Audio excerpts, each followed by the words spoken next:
Welcome back, everybody, to the final day, the championship grand finale day of Spring 2025 championships for Overwatch ESC. My name is Colin Sweeney, also known as Azon. And I am Turner Beretta, also known as Spooky Hand. And today we will be bringing you that final matchup between Ball State and NEU. We've got a best of 7 today, so first to 4 takes it, which does give both teams a little bit more room to breathe. It's going to kind of come down to who can last longer endurance-wise in these fights and who can keep the battle going for longer. See who can come out on top. I know both teams are very excited going into this. I'm sure there's some nerves up in the air as well, but I think excitement is the bigger one over top of everything. Absolutely. And what's different about today is that we've got players playing on the stage in Wilkes Theater currently. And I mean, that's just such a different environment. Seeing your opponents across the stage and having an audience watching as well can make it or break it for both these teams. Having this nerves, like you're saying, I mean, absolutely pivotal in this game. And both these teams are best of the best. They made it here for a reason.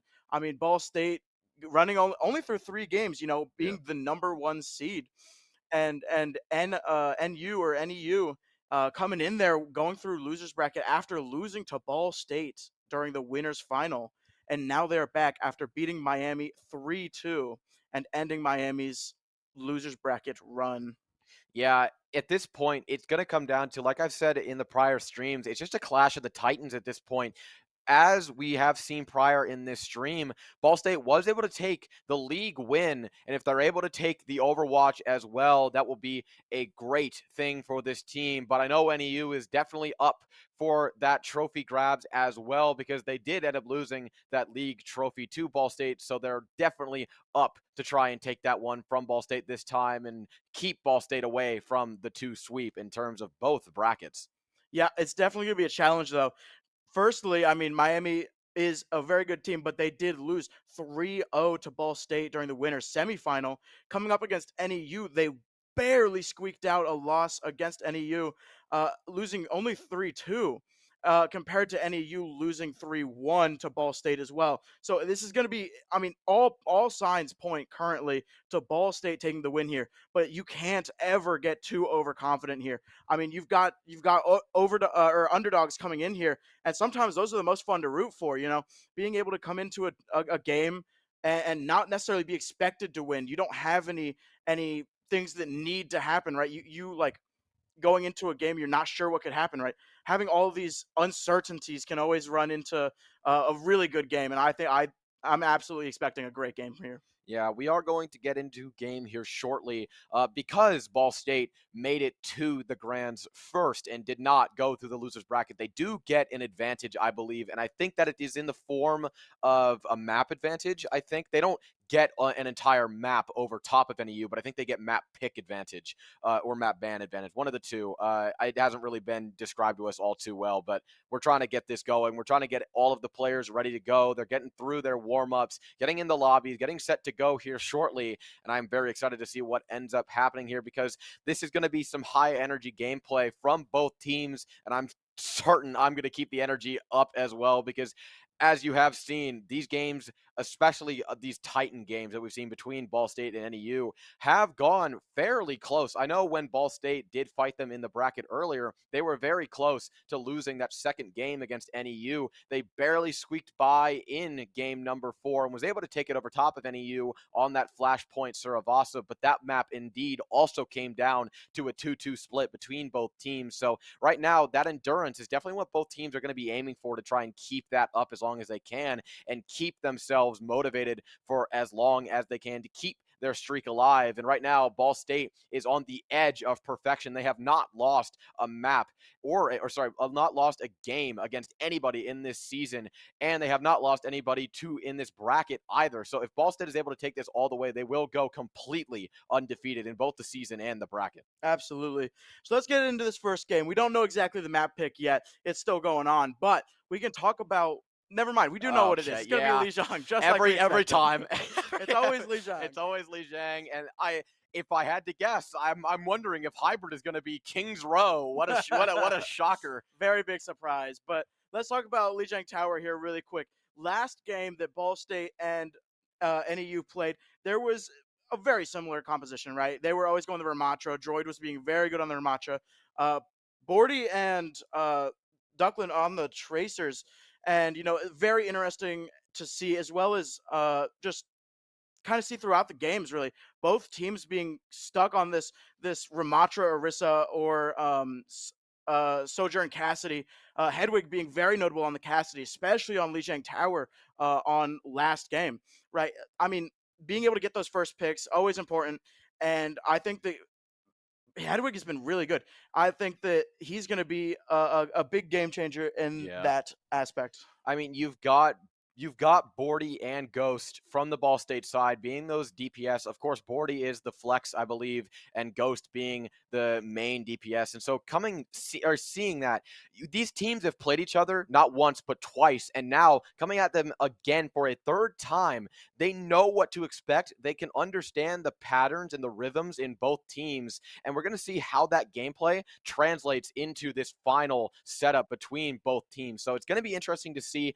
I think we're going to see a great match. I don't think this is going to be a sweep nonetheless, because both times NEU has been able to take one game over top of Ball State. But if Ball State means any business at all, they are going to try and hold this out, go for the sweep, get as much cushioning as they can. So if they do end up taking a map loss, that they can return from that loss and bring out another win on top of the table. And that's kind of what we've seen as the pattern and as the rhythm has unfolded between the games. We've seen Ball State both times take two games over top of NEU, and then NEU comes in and takes one, and Ball State finishes it off on that final map to make it 3-1. But right now, as it is a best of seven, Ball State's got to work just a tiny bit harder to bring that win to the table. Absolutely. I mean, best seven is going to be absolutely amazing. Coming in here, seeing so much Overwatch. I mean, normally you get best of five, and you'll have be over in three, maybe four if you're lucky. And we had two best of fives, or like all the way to map five. That Yeah. was super fun yesterday, and I hope we keep that up. I mean, seven would be so fun to watch. I mean, I've seen some Overwatch League games that go all the way to seven during the Yeah. grand finals. Dallas, San Francisco, my favorite match by far. But I mean, I think that we can top that. I think we can top that. This would be absolutely amazing. But I mean, I think let's look at what happened. Best NEU coming in there, winning the third map. What is Mhm. that? Usually Push or So New Junk City, right? I believe the order it goes is you start on control, and then it's hybrid or escort. It's been either or, Hmm. and then I think the other choice is between flashpoint or push, Yes. and then afterwards you keep going until you use all of the maps. So you do one of all five game modes, and that's kind of how the best of five works. For best of seven, I'm not sure how the rules continue. It might rotate back around, and we might see another control map, or it just comes down to the team who loses in general. So if we do get to map 6 and 7, it might just be whoever loses gets to pick the game mode. And I'm wondering if it switches between who picks a game mode and then the map. But we are going into game here from Ball State side. We see Droid on that Ramatra, Ghost on Sojourn, Bordy going for the rollout with the TP from Sim, Yakester and Spencer still on that Lucio, Juno, and from Northeastern again, we're seeing that Ramatra, Genji, Hedwig on the Cassidy, and Shiro and QG Hop on both Lucio and Juno. Yeah, these are exact mirrors of what we saw yesterday. Duckland on the Genji, Bordy on the Tracer. Some different things that will be very interesting to see how each team kind of separates each other or separates from each other. UCAT Ghost going all the way down to zero. Duckland getting really low as well though, and Q-Hop going down. I mean, this is just trading around. Duckland going down to Spencer. Both these Ball State supports getting their kills in real quick. Hedwig in a bit of a pickle here is going to fall to Droid. Ball State in a good spot as Bordy is able to take first go out of this fight and finishes it off with a kill on Nishiro, giving Ball State the first point of the match. We are going to go to a bit of a tech pause, but that's a very good start, for Ball State. Absolutely. There was really well played from both of the Ball State supports, right? Of course, the support's job is to put in healing, but certain characters, are just better at dealing damage, Mhm. especially when or certain support characters better at dealing damage. I think that Juno and Lucio are some of the better ones, right? Lucio kind of riding around, being harder to hit and able to Yeah. deal damage and passively heal, right? But it's also the fact that Lucio can really be this own dive type of character. A lot of the times you'll see these high level Lucio players, they'll try to take out some of these players that are separated alone. And because Lucio is just such a little rascal all around the map, he's able to get in and out of these fights really fast using both speed boost, swap to heal if he needs a bit of healing. But a lot of the times you can use the boop to gain yourself a little bit of space and follow it up with a lot more pressure on that hero in general, and they're able to keep following that up. And if the rest of the team can actually dive on that hero alone, you're able to separate them from the rest of their team, and then catastrophically just dive onto that character in general and take them out of the fight early. And right now, Ball State is looking for those first picks. I know that's what Bordy is looking for on that Tracer specifically, trying to take down their health, trying to get those cleanups on those heroes that might be a little low. And you're going to see a lot of low heroes, especially with a Sojourn on the team, because that Sojourn's railgun is never going to one-shot unless they're already low. It's going to take them low, and if those supports don't have godlike reactions to recognize when their team is in need, then Bordy's going to come in and clean up on that character and on that hero alone, and that's going to be first pick for Ball State. But I know NEU is trying to do the exact same thing. Cassidy with those headshots alongside Sojourn is a devastating combo that you can see. And while you do see Bordy on that Tracer, the stun from the Cassidy is going to be a little bit rough for the Tracer to work with. But again, Ball State does have first point control, and they've just got to hold it from here on out. Absolutely. I mean, looking at here, Northeast is just going to have to group up, right? I mean, backing up, and then it looks like they're going to go on a bit of a detour, right? Two players going one way, two players going the other, three players going the other way. You know, I mean, this could be very interesting, seeing which players can do what where, and I think that we'll have to see how that works out. Pulse Bomb coming out, or being ready to come out from Bordy, while Duckland goes incredibly low, getting taken down by Yaster. This could be very good for Ball State. Yeah, Ball State fighting hard to keep this point. Again, they have first pick in this situation, so can they separate the rest of the Northeastern team? Out comes the Deadeye. Can they keep it up? The Pulse Bomb does land on Shiro, but Hedwig is able to get one onto Bordy. Ghost and Yeekster both come out getting one onto Hedwig and Frisco, and right now it is just Duckland from the Northeastern side as QG Hop jumps off the map to go for a bit of a regroup. Definitely very smart from the QG Hop to just get that regroup. You know, it's not worth giving the extra ult charge to Ball State for the kill, right? I mean, it'll be a little bit of a respawn, but I mean, you've got Yeekster with the speed, and you've got speedrun yourself, right? But now we got Northeastern kind of running up that bridge there. Ultimate's ready to come out from multiple people on either side, or getting ready to come out from multiple people on either side. And I mean, you can't Ghost getting a huge damage onto some of Ball State's players, and Yeekster and Bordy getting picks immediately onto Northeastern. This could be very good. Annihilation coming out from Droid, just trying to stay alive as much as he can.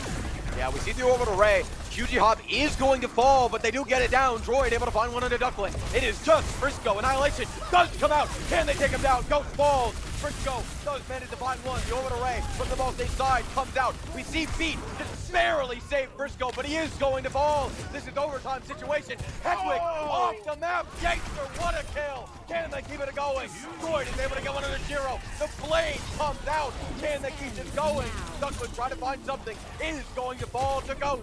The overclock taking this one. Juno's going to fall, and Ball State is in a good spot to take this. Right now it's just Frisco holding down this point, but Ball can't do much other than stall. Are they going to keep it going? It's falling low. They've got to stay on the point. Frisco does fall. The overtime goes, and Ball State takes map one. Or sorry, point one. Not map. Not point. going all the way. Yeah, almost there. Sorry, point. Almost there. Now we're going to head on to the next map. I think Ball State just has to keep doing what they're doing, but Northeastern might be getting a little bit worried. You know, it's first map. It's not.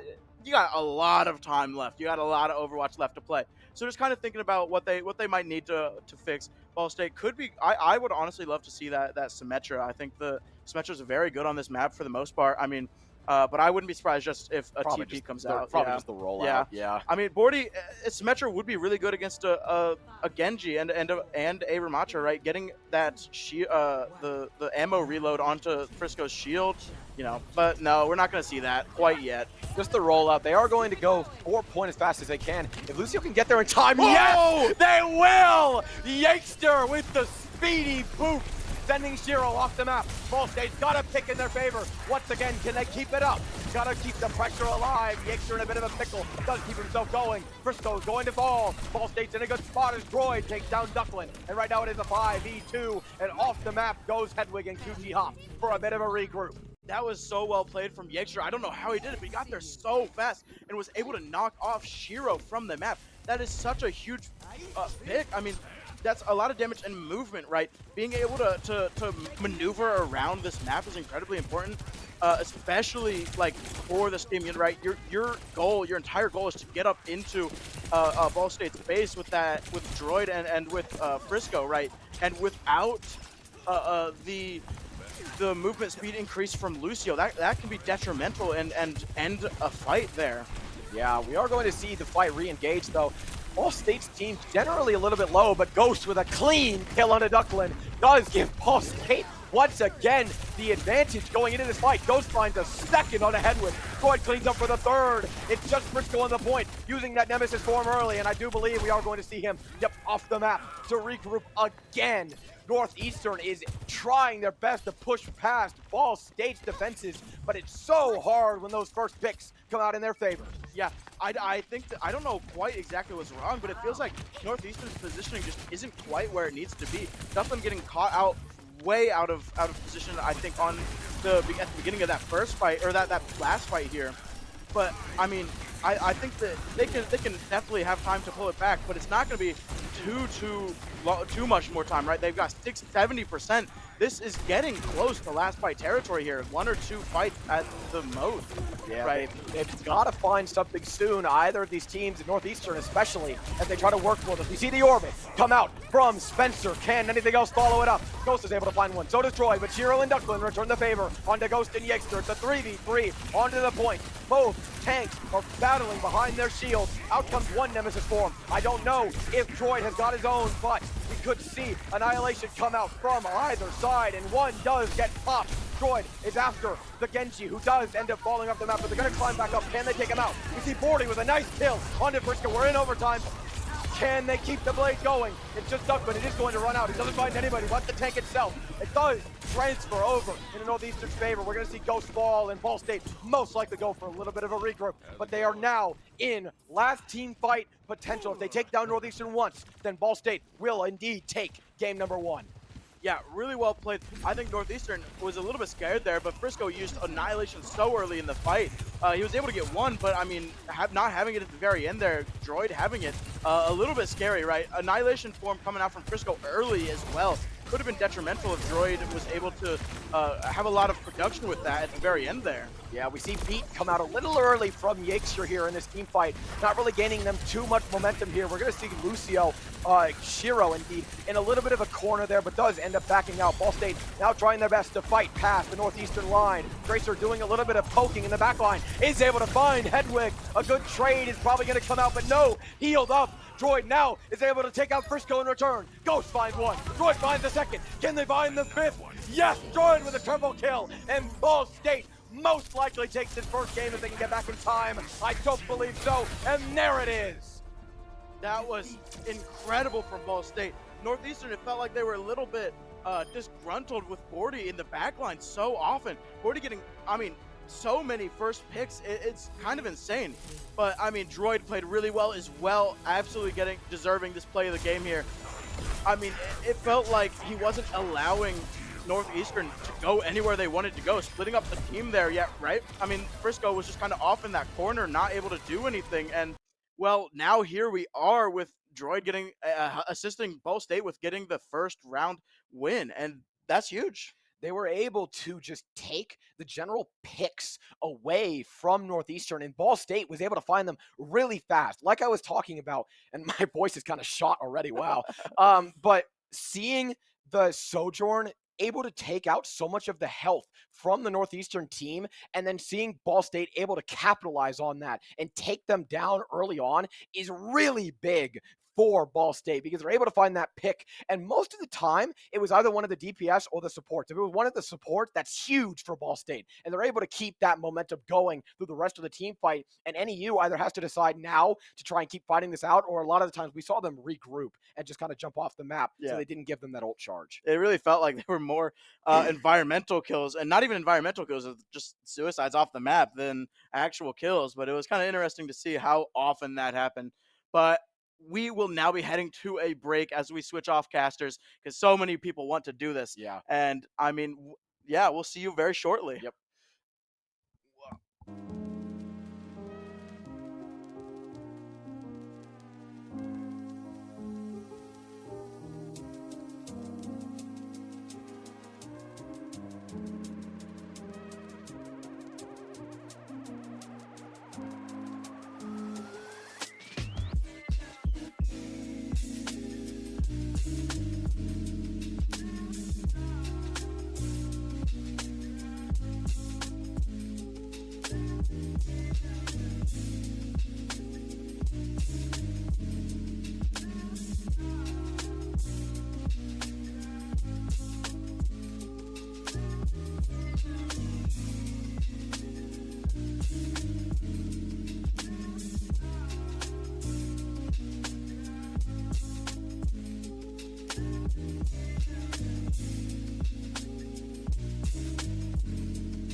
Welcome back, everybody. We are continuing the finals. Ball State took the first map over Northeastern, but now we go to map 2. We go to a hybrid, and Colin, let's be honest, we're going to see Kings Row. Unfortunately, I think you might be right. You know, a bit of that Blizzard World action from earlier yesterday might have been a bit fun, but I think that most teams are going to be most comfortable on Kings Row, and I think that's what we're going to be seeing. Yeah, the other only really maps there are is Parisio or Numbani, maps I rarely see when casting ESC, and Kings Row is such a fan favorite. It's one that not only do the players love, but it's also so fun to watch. It's so commonly picked. But we did see the Midtown yesterday. Not yesterday, Ball State versus Miami. We saw the Midtown come out for second map. Yes, that's true. So that was interesting to see that. But usually it is a Kings Row. Yeah, I mean, I think that Numbani is pretty out of the question. I don't, Yeah. I don't know anybody that actually likes Numbani. Yes, so but true. I mean, to be fair, if you practice Numbani and you're good at it as a team, you know, maybe it can become as a surprise if you pick Numbani, right? Maybe other teams aren't ready for that kind of thing. But I don't know. I haven't seen too much of it. We'll have to see. You know. Yeah. And then coming into the second map, I wasn't watching too much of it. What does Northeastern need to find here to kind of like claw back at that lead? I think that Northeastern has to really step up their game in getting rid of Bordy. Bordy Yeah. seems to be in their backline all the time, and I mean, it can become a problem. Droid is doing a lot of damage right in the front, and there's a lot of focus onto him. But Bordy's just kind of allowed to run in the backline, right? Hedwig getting onto that Cassidy, even maybe Cassidy's a pretty common Mhm. control for Tracer, and it just felt like there wasn't much happening there. And I think that Northeastern might have to just kind of step it up a little bit to get rid of that pest. Yeah, Cassidy is a pretty usual counter pick for Tracer because Cassidy, his flashbang, whoever it hits, it takes away all of their movement cooldowns. So that's stuff like TP, that's stuff like Dash, and for Tracer, Recall and Blink. So why it's so strong in a Tracer is because it not only takes away one of Tracer CDs, takes away every single CD Hmm. that Tracer has. So usually you can hit a flash, hit the couple dinks on the head you need to find, and you can pretty quickly eliminate a Tracer if you're able to do it right. So yeah, seeing Hedwig switch onto that Cassidy for the answer to Bordy is not too surprising. And yeah, Bordy, we see him on the Genji a little bit, but he has been loving the Tracer, Has especially been, this weekend. yeah, has been. It seems to be fitting in with the comp really well, and Tracer's in such a good spot right now where Blizzard really never nerfs her because her skill ceiling is so high. Yeah, So yeah. it's like she's very strong in the high level, but to get to that point of competitiveness, you have to have so much time on the character. Absolutely. And I mean, a lot of these players here do. I mean, they Mhm. they put their heart and soul into the game. They practice every day and they VOD review and they do all this other stuff. It's so fun to watch.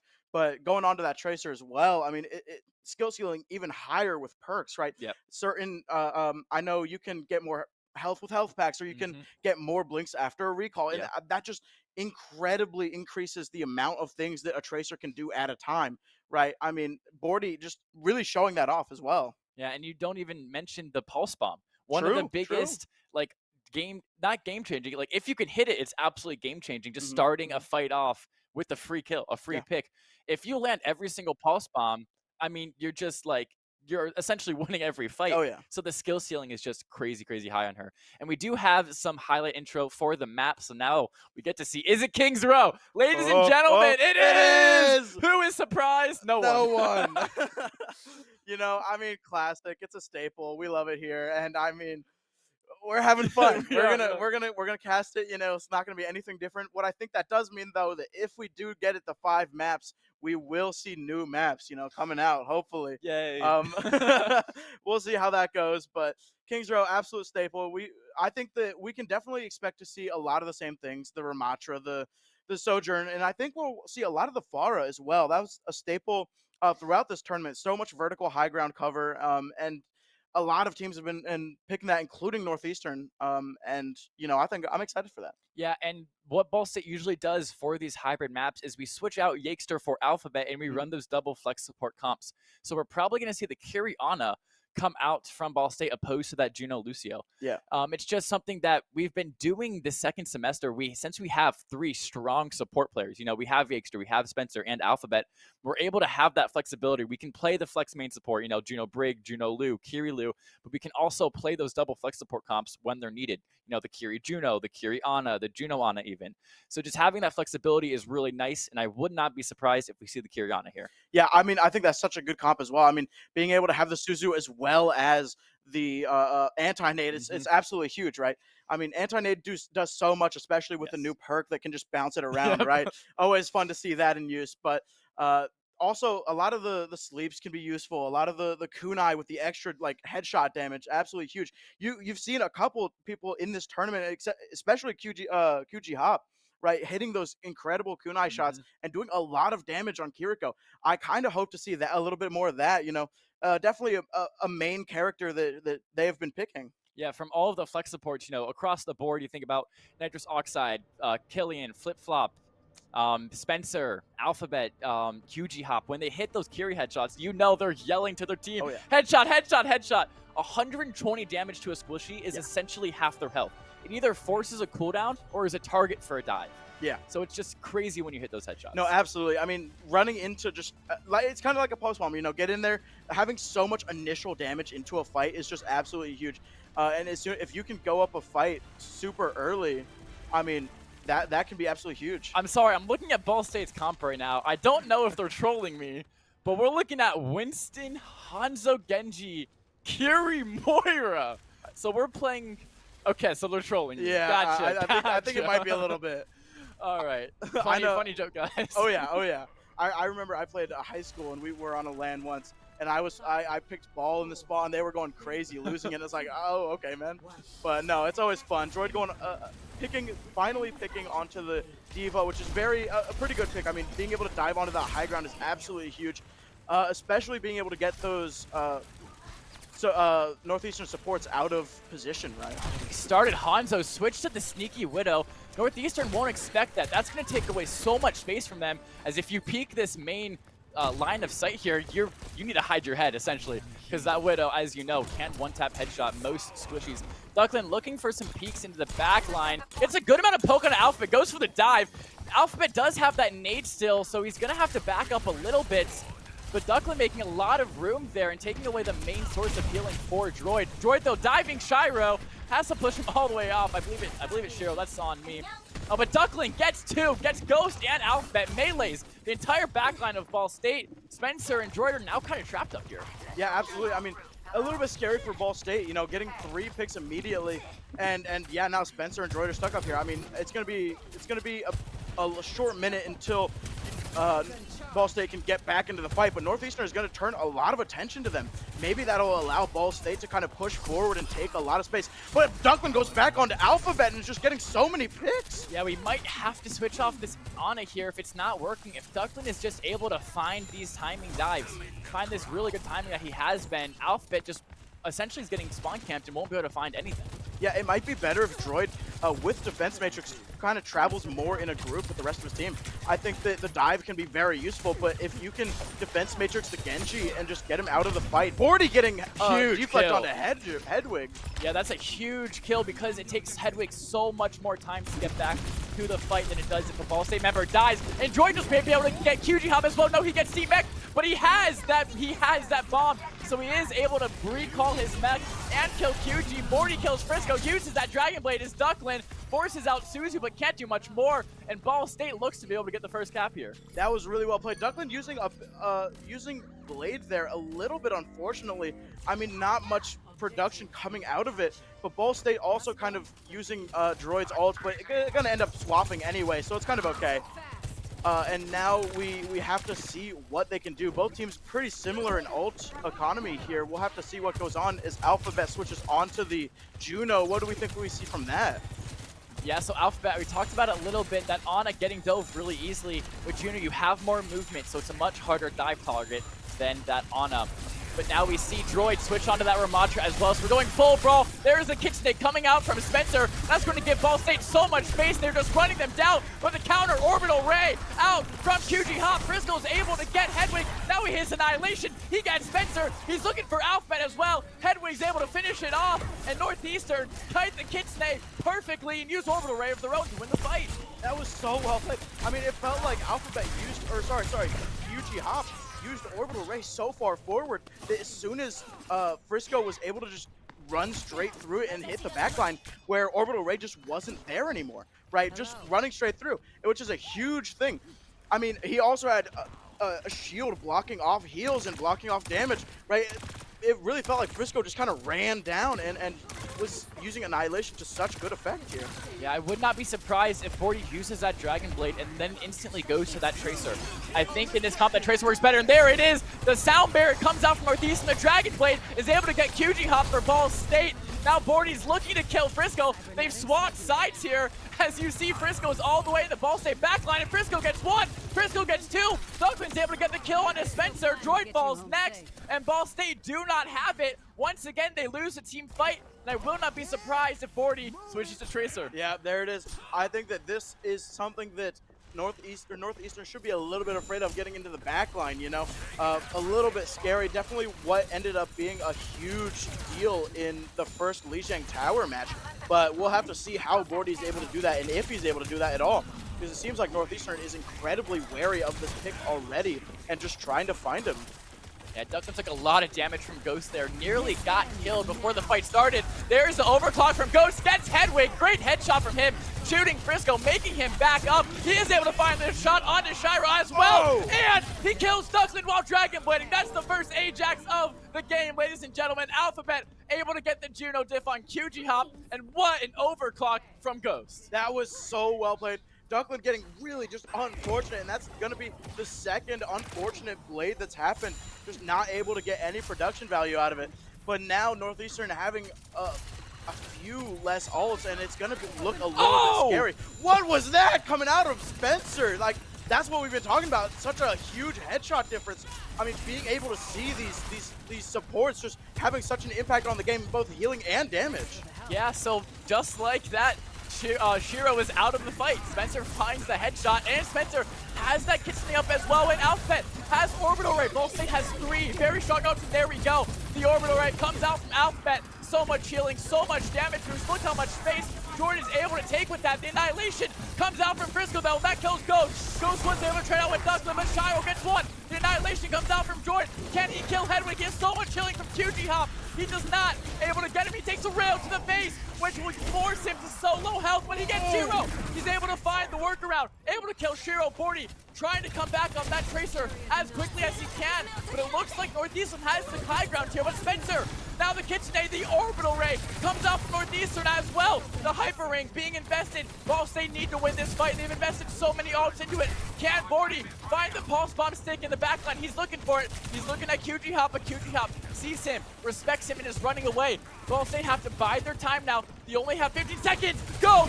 Able to find an early pick on a Duckle, but the overclock comes out from Hedwig, gets Alphabet. So it's a better trade for Northeastern. Hedwig, though, is trapped in Ball State's backline, but he lives. How is he able to live that? The Pulse Bomb misses. Doesn't get anything. Ghost, though, kills Frisco. Bordy able to kill Shiro, and Ball State, no! Oh, they don't touch! Ball State's denied! They don't touch! What are we doing, guys? Oh, we had the no. advantage. Oh, Wow. That's so unfortunate. Ball State had it there. They were running in there, and I mean, as it fades to black, you kind of see that You Can't Ghost gets 2 more. I mean, that's just so unfortunate. I mean, this is not very far for Northeastern to have to push it. Well, I mean, oh wow, we'll have to see what happens there. Shiro kind of getting caught out at the very beginning of that fight, and it kind of they ended up coming back and getting it all the way back. I mean, that was really well played from Northeastern. Holy cow. Yeah, these are the moments, the finals, the grand finals of ESC, where you cannot be making mistakes like that, and it comes down to who is able to do those smaller things better. Northeastern forced Ball State to C9 there. Yeah. Now we see that Bordy's going to go onto the Tracer from the get-go. This is going to be a bit interesting. I mean, we'll have to see how is he able to is he going to be able to flank? There's not a whole lot of flanking options for a defensive player. But I mean, we'll have to see how he wants to work that into the composition. There's some other fun. I mean, Northeastern's going to go a bit of a different comp, but we'll have to see how that works. What do we think about all of this? Yeah, I think it's just normal stuff from Ball State, to be Yeah. honest. That Ram Soj True. Tracer, such a stable core. And then, of course, Alphabet Spencer love running that Ana Kiri together. And from Northeastern, we're seeing the exact same comp they opened out with the first map. So a little bit of shenanigans from Ball State for that first point on their attack. But now we've settled in and done more basic things. True. I like Hedwig swap onto the Cassidy a lot, like we've talked about, trying to shut down that Tracer a lot more. But we're going to see both teams kind of fighting around the statue here. I mean, it looks like Frisco's going to get a little bit more forward, cutting off a lot of support from Droid, but we'll have to see how that goes. I mean, going super low. You Can't Ghost also going super low against this Duckland here. And they're both DPS are just going to have to back up and respect each other there. Yeah, so a lot of damage being taken, but no one died just yet as Ghost once again gets a very low health. Droid now on low health, forced into that Nemesis form. Spencer just playing his life back there, throwing those Afudos, throwing those kunais, doing what he can. Fuji Hop flying over the middle, holding left click on his tank as you do so often. And you know what, Hedwig finds the first kill on the board with that flash. We talked about how good a Cassidy is into a Tracer. Bordy, though, on that Tracer is able to get back quickly, but no. I was about to say Ball State can stay alive, they might have more touches, but Hedwig able to find the kill on Spencer as well, and it might just be Northeastern first cap, especially with that kill. Ghost, though, finds a trade with the Disruptor shot, but no, it will be first cap for Northeastern. Yeah, that was super well played. That's exactly what you want to see from Hedwig, getting those picks onto Bordy specifically. And then, I mean, he's doing really well as well, getting a pick onto the supports. That's so huge. Running down a support and just getting them out of the game is so much stuff that is just gone from Northeastern, right? Healing and support movement abilities is absolutely huge. Using the orbital ring from Juno can be absolutely massive in both engaging and disengaging. Yeah, Bordy just being annoying, a little in Frisco's side here. He's just poking him from his left side, blinks around, pokes him from his right side. There's the orbital array from QG Hop, the Annihilation to counter it from Droid and the Nano. So, Droid is now in Annihilation Nano form. He's able to kill Hedwig. Doesn't get to trade in a boarding. Droid gets 2 though. Throws that Vortex out to stop the backline. Ghost finds a rail shot on the Shiro. And now we're just going to punch Frisco to death as Ball State win the first fight of this half. Very well played. I think that. Oh, there's still a little bit. There it is. But no, I think that Northeastern University kind of realized how much 40's doing, and he is not getting the end of it. 40 getting immediately picked at the end or at the beginning of the fight is not what Ball State wants to see here, and we'll have to see how that ends up playing out, whether Northeastern is going to be able to keep that up. But I mean, both teams having a bunch of ults ready to run. I think we're going to see a big ult fight. It's going to be a little bit scary for Ball State. You know, beat could be a very beneficial. Blade coming out though. Everything's going to come out, and Duckling getting antied, but not enough damage. Frisco's going to annihilate and do so much damage. 40 getting 2, coming out of nowhere. Droid coming low. Shiro gets him, and that's going to be Northeastern almost cleaning up. Just 40 left, and we'll have to see what he can do, and it's not going to be anything. That's going to be Northeastern winning, and we're getting into last fight territory here. I mean, getting pretty close to that second checkpoint, which Ball State was not able to penetrate. Yeah, so now we've switched off of that Tracer Ana onto Mei Juno. So definitely a comp change for Ball State. And Northeastern still have Sound Barrier and they still have Deadeye. 2 very strong ults at creating space. Ball State have only that Kitsune. So we have to use our Kitsune perfect if we don't want to just hand this second map over to Northeastern. Yeah, but here we go. The fight is starting. That wall is invested. Does not find any players trapped. And there it is, the Deadeye. So much space. Ball State can do nothing but hide. The Kitsune, the Sound Mirror. All the odds are coming out now. This is for everything. Spencer trapped Douglas in the corner, but dies to deflect. Frisco's able to get Ghost. He gets 40 as well. This might be it. It is. Northeastern wins the second map, tying it 1-1. Really well played from Northeastern there. I mean, it felt like Hedwig just kind of woke up that second part and was able to just deny Bordy any pressure at all. You Can't Ghost doing really well as well from Ball State. I mean, getting all those headshots and just doing so much damage just like that. Oh, wow.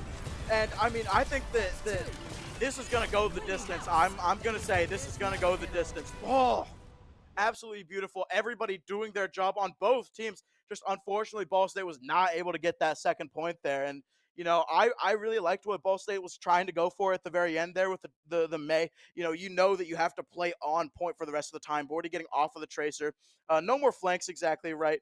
But I think that would have been a good play if it had been given a little bit more time. Yeah, a lot more frontline pressure with that Mei. Yes, You can spam those right clicks down choke, and holding that left click does so much AoE damage and able to slow targets that it hits. So I definitely like the swaps. And the Juno as well has so much sustain, is able to fly around point, even to get touches if you absolutely need to. So the swaps were good, just not enough. I don't think so, because Northeastern had the better ults. And now we can do the caster swap one more time, as we'll bring Turner back on for the rest of the time. And thank you so much for joining us. Of course. Thank you so much for having me. It's going to be a Ball State takeover now, though. It makes sense. You know, Ball State, I think this game's going to go the distance, but Ball State looks very strong right now. All right. Well, we will see you guys in a bit, but don't go anywhere. We'll be back after this.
Welcome back. We got a different look here Yeah. as I have swapped over a little bit Yeah. and we have Turner back. So welcome back, Turner. The suit returns. The Yeah. suit does return. I just showed up in my jersey. I need to get a suit like yours because Yeah. that is actually sick. I mean, this came from, it's a little Ball State history. When I first came in, we had two casters, Devin and Austin. Austin was he had the very like pink suit. Yep. Had that kind of style. Always had his hair in a bun when he was up in casting. I saw it at Battle for Indiana, and I was like, I need something like that. So I went to a Men's Warehouse, got me a suit, undershirt, the tie gifted from my grandfather. I got the dress shoes. You can't see them, but they're there. They're there. Yeah. Yeah, the red looks nice. Ball State colors, of course, Yeah. it matches everything. I have a skeleton tie. The issue is I don't Oh, know. yeah. I don't know how to. And your spooky hand as well. Where'd Yeah, that go? Okay, so that's at home. Yeah, I'm normal hand now.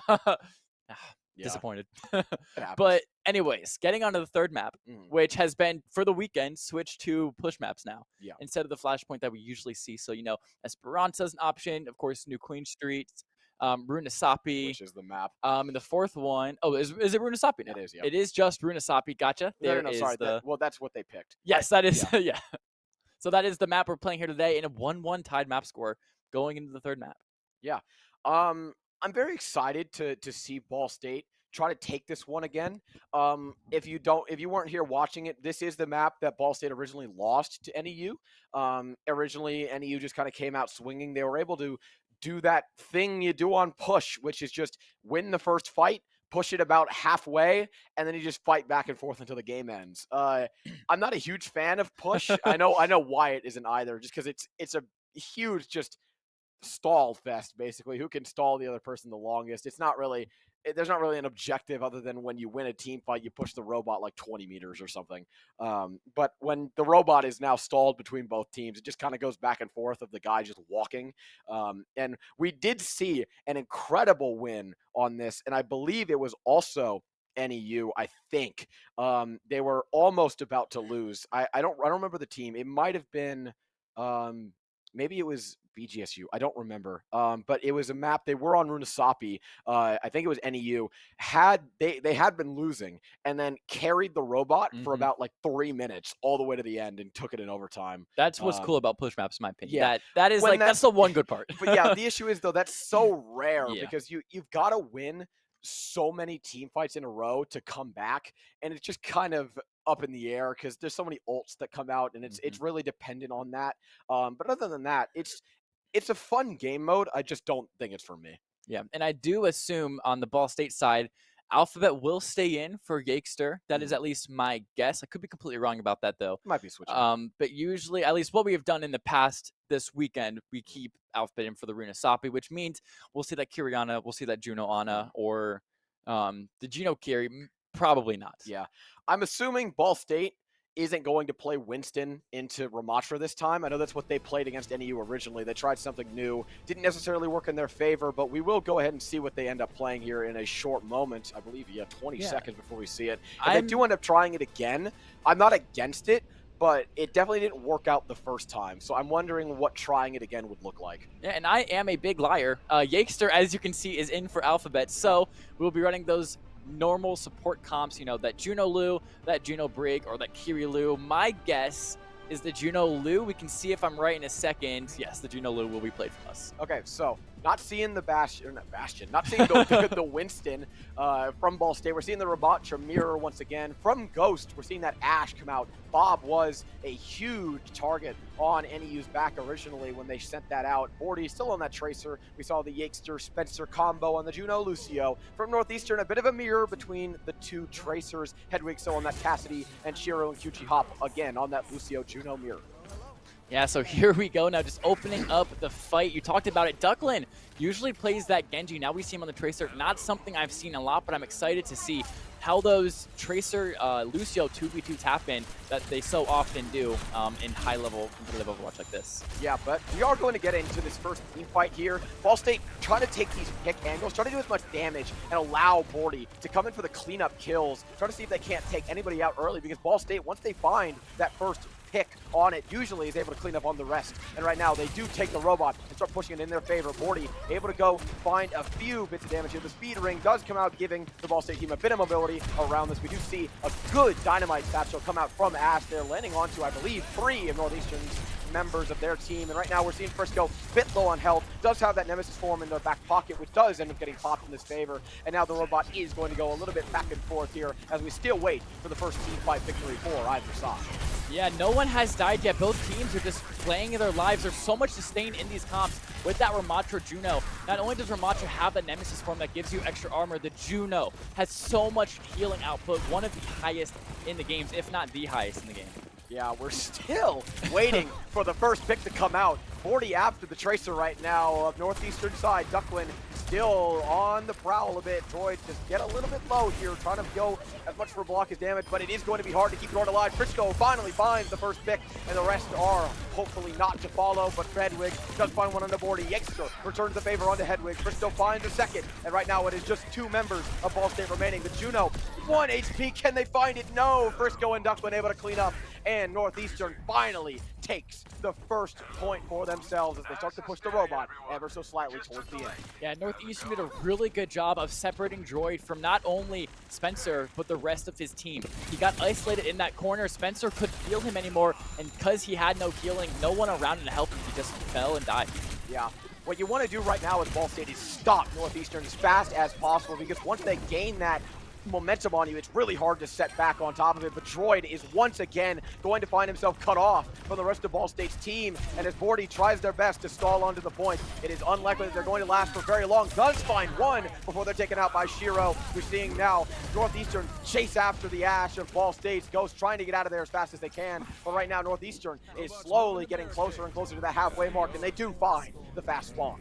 I don't know if that was just miscommunication from the Ball State side. You know, the orbital ray was used from QG Hop. I think Ball State wanted to kite it, but Droid just kind of got stuck out down main in the middle of the fight and fell. And, you know, once your tank is down, you just have to run away. Yeah, we're getting into this again. A lot of ults are coming online here. We see Deadeye able to find one on the Bordy early on, giving Northeastern a pick. The stick does come out from Bordy, from Ducklin. It doesn't end up killing anybody because of that satellite vector. We see Gangster ends up falling to the Annihilation. Droid able to return the favor on a Hedwig with the Annihilation of their own. Can they keep the Tracer away from this fight for long? We're not sure yet, but it's Ball State slowly pushes the robot back in their favor. Bordy able to find a pick, and now the rest of Northeastern trying to find anything of their own before the rest follow, and Bordy gets number 2 on the board, and it is just Frisco for the Northeastern side having to back off before they get stalled even more. Can they take him out? It does not look like they are able to find that support once again. Yeah, that pulse bomb from Ducklin was stuck on a Droid who I believe used Annihilation to live it. So I believe it forced an ult out, but Ball State were able to win that fight using 3 ults. They still have pulse bomb and sound barrier up. Yeah, and they do have, from Northeastern, nothing. They've used everything in this fight. So Ball State does have a chance to take this. Ducklin does able to find one. Gixter finds a second. Both ties now at an even playing field, although both supports, one support from Ball State has been traded out for the DPS of Northeastern, although the Tracer really able to find that speed back to the point. Are we going to see one fall? Yes, Hedwig does go to Yexter. Can they keep the momentum going? We see Q-Hop able to fall as well from 40, but the robot moving in the opposite direction. Shiro finds one. 40 finds one into the tank. Can they keep it going? Trying to move it back. Stop the momentum of Northeastern University before it gets out of hand. And that shows right there the ebb and flow of Overwatch fights. You saw the trade was a little bit unfavorable for Ball State side, so Northeastern used cooldowns to push back Ball State. And when they were kind of grouped up, they stabilized sound barrier. Boom, Droid walked forward with Nemesis form, was able to find the kill on Shiro and win the fight. Yeah. Excuse me, sorry. Okay. Trying to work past this now, Ball State is getting closer and closer to the fast spawn. Northeastern trying their best to move the robot. I know the last time we saw Ball State fight them, that robot was moving back and forth a lot, and there wasn't a lot of pushing actually happening once Northeastern got past that first checkpoint. But we are going to see Hedwig find one, Lucio a bit low. Gangster is going to get hindered, but Droid finds one on the Hedwig. A second on the Shiro. They've got the momentum they need. The rest of the team is back fighting behind the robot itself. Can they stay alive? Frisco does fall to Ghost. And right now, Ball State is in a good spot to take the lead in general in this fight and find that fast spawn. If they just keep the momentum going, we're seeing now the rest of the Ball State team slowly wrap back around to regroup and try to fight the Northeastern side as they come back from their spawn. Now I'm going to turn your attention to the alt economy. Ball State have 2 on... They can do that. They don't want us to talk about ult economy. Oh. The players can hear it. Oh, never mind. Okay, my bad. I apologize. But I'll give it back to you. Yeah. So we are going to see both Deadeye and the Orbital Ray come out from the northeastern side. I don't think Deadeye is going to find too much because Ball State is generally hiding. And not having that perk from Cassidy means that ult is not going to come back. Q-Hop in a bit of a pickle here. Can they stay alive? No! Spencer finds one. Droid finds one. Out comes Annihilation. They've got to keep it going. Keep the momentum alive. Are they going to find any more? Yes! Droid finds a second under Frisco. Tracer in a bit of a spot themselves is going to fall to Yexter. And Ball State is in a good spot to take both the lead and the halfway mark. And showed right there, that was what Ball State could not do the last time QG Hop pressed his Q. Ball State perfectly cut that orbital ray this time, backed all the way up behind the wall, used their orbital ray. They thought that would have won the fight. It didn't. Droid got to low health, pressed his Annihilation. They had to use 2 to win the fight, and Bordy uses the pulse, and here you go. Yeah, we see Annihilation. Bob comes out as well as the beat. Bob now trying to just target Frisco here, but Ash can target whoever they want if they're able to staff them. We see Hedwig fall from Droid. Droid in a bit of a spot, but Yakes are able to take one onto Shiro themselves. Can they keep it alive? Keep the momentum going. No kills have come out just yet, but as we see the beat come out from Ball State, gives them a bit of momentum to move forward. We're seeing Yakes find a second. They're trying to move the bot backwards, but they are stopped by Bordy, and it's just the Tracer of Northeastern left. We see the recall come out, but nothing else is stopping that Tracer from falling. And wow, what a shot from Bordy. Yeah, that tracking, especially on QG Hop. Bordy traces him all the way up his screen.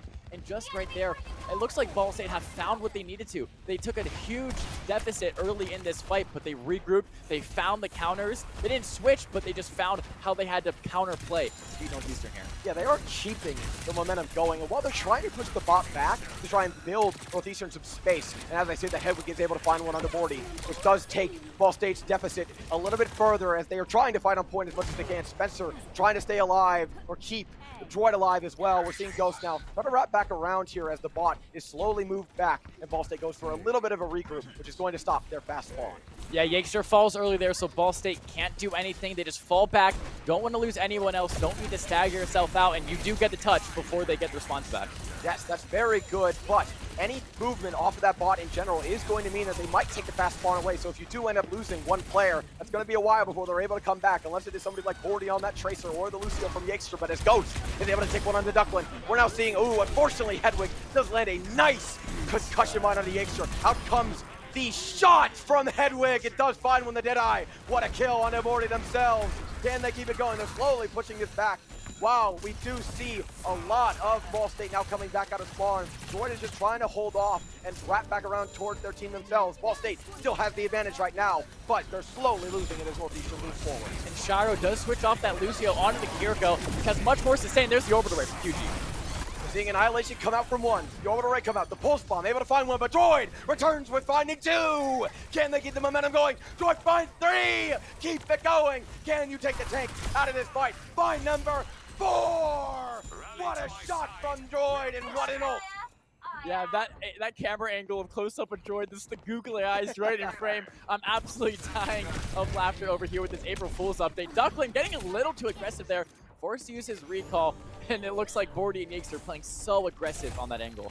Yeah, we do see Ball State does once again stop that fast spawn from the Northeastern side, which means that Ball State is able to find an early pick.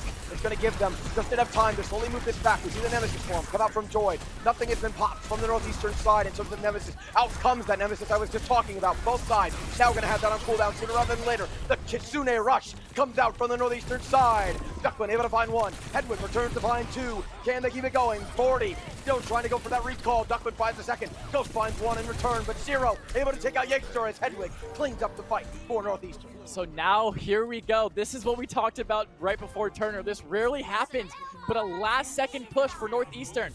They have 17 meters to go before they get that lead, but Ball State have to play on the robot or they just lose. True. They've got to hold this back as much as they can. We see Bob come out. Is he going to be able to find anybody at all? It's in a good spot. We see Frisco now in a bit of a corner. Nemesis is popped. We're going to see if they do anything at all. Annihilation comes out, but he is a little low. Can they stop him from keeping it going? Ghost finds 1 and Bob takes out 1. 40 able to take out Frisco. We see Hedwig return the favor on the Ghost. A stick from Duckman is not finding anything. 40 gets it, and Ball State takes game 2, or game 3, sorry. There, Number 2 on the board, game 3 in general. there we go. Ball State returned the favor, now giving them the map lead back 2-1 as they win on Brunasapi. They just put Northeastern under a lot of time pressure there, and we thought we could see the Northeastern come back at the end, but Ball State was not having it. Northeastern had Annihilation, but Ball State had Sound Barrier to counter it, and Sound Barrier is super powerful in close games like this. It gives so much overhealth to every player of the team, and that was the googly eyes. That was the moment I was talking about. It's just there. Thank you, Prod. We love you. Great close up. I don't know if Carlos is on spec. I don't know. No, that was just what it looked like. Well, I know, but whoever was spectating, Oh, like, yeah. they got the POV. Yeah, yes, of course. Yeah, I know you're Carlos, but I don't know if you're the one spectating. I don't know who's controlled. There's a lot of people As there. Bimini is now yelling at us. Yeah, the voices in my head are This yelling is at a me. true Ball State stream. But yeah, great stuff from them. Now we have fourth map. Yeah. Flashpoint. I Flashpoint. love casting flashpoints. You love casting flashpoints. I do love casting. You flashpoints. love watching flashpoints. Let's Yeah, be honest. But this is the depending on the map. I know it was Surabasa is the Yes. map that NEU was in this normal series before the bracket. NEU was able to take that over Yes, top correct. of Ball State. However, in the bracket, Ball State was able to return the favor and take the Surabasa from NEU. So it's kind of been a heads up type of deal here. We're just going to see who is able to hold it faster and hold them longer, because right now Flashpoint a very, very fast game mode. So it's going to be it's going to be up in the air in terms of endurance, ultimate play, the ability usage, and just general healing alongside the damage outputs that are going to decide this match itself. Yeah, and we are on Saravasa, which means that I do believe, I hope I'm not wrong about this again, Yakester is still in for Alphabet. So it will be that Kiri, or the Juno Lou, most You were likely. wrong before. I was wrong last time, but I don't it. think I'm wrong about this one, Is it going to hopefully. be? No, it's New Junk City! Okay, we not haven't seen this much. Not This is nice. Saravasa. So we're actually kind of going out of the loop here. Yeah. Usually it's what's the order? It's been It's Lijiang, Lijiang, it's Lijiang, then Kings Row, and then it's either Runasapi Yep. or Saravasa Yes. next in order, and then they usually rotate and flip around. We are seeing that New Junk City play out time, excuse me, a New Junk City map this time around. So it's going to be interesting to see how these players decide to play around it. I'm liking the Tracer pick on this map. I think it's got a lot of angles to play with. Again, we could see, I know we've seen a Sombra before. This is a very flank allow heavy map. I know sometimes I'm expecting, again, probably the Lucio if Yexer is still in. If not, we'll maybe see the Ana Curie or the Ana Juno, depending on what we end up playing here. But I'm liking the Lucio in this map. I will say the Ana is just really slow on this map, has True. trouble with the quick rotates, has trouble with just the really fast pace nature of Flashpoint. So if Alphabet is still in, I would very much be surprised by the Ana, and I'd much rather see a Juno played from Alphabet, because Ana has two very strong cooldowns. True. But mind you, no movement cooldowns. Yeah. Like Juno has and like Kiriko has. Just a slow character in general. You know, she's old, she's slow. Not as quick as she was back in the day. No. But it's because she has it's because she's like a Cyclops. She Yeah. she can't see left foot from her right. yeah, exactly. Widow shot her eye out, didn't she? Yeah. But we are going to go ahead and get into game shortly. It does cut back to us before that does end up happening. Excuse me. I'm sorry. My voice has been our voices are almost shot. My voice has been shot from this entire weekend. I'm trying my best. But we're going to see what ends up coming out from the comps. Again, there's a lot to be expected, but there's also a lot to be predicted. I'm again expecting the Ramatra plays from probably 100%. both sides. Ramatra's just been such a staple in this bracket and in this season as a whole, especially after that Malga nerf. Because right now the best counter to Ramatra is kind of himself. Yeah, yeah, just mirroring. Yeah. But we have seen a lot of mirroring actually. This just a lot of basic, or not basic, but a lot of expected comps that are just kind of straight out of the meta, and I love the music here. Yeah, the rock and roll. We see, you can't see us, but Lucas is air guitar. Wow. Sorry, I love me some good heavy guitars. The map score is 2-1. It is not 1-1 anymore. Yeah. Ball State did take the map lane, but here we Dang go. it, Carlos. What? Fix that. Get it sorted.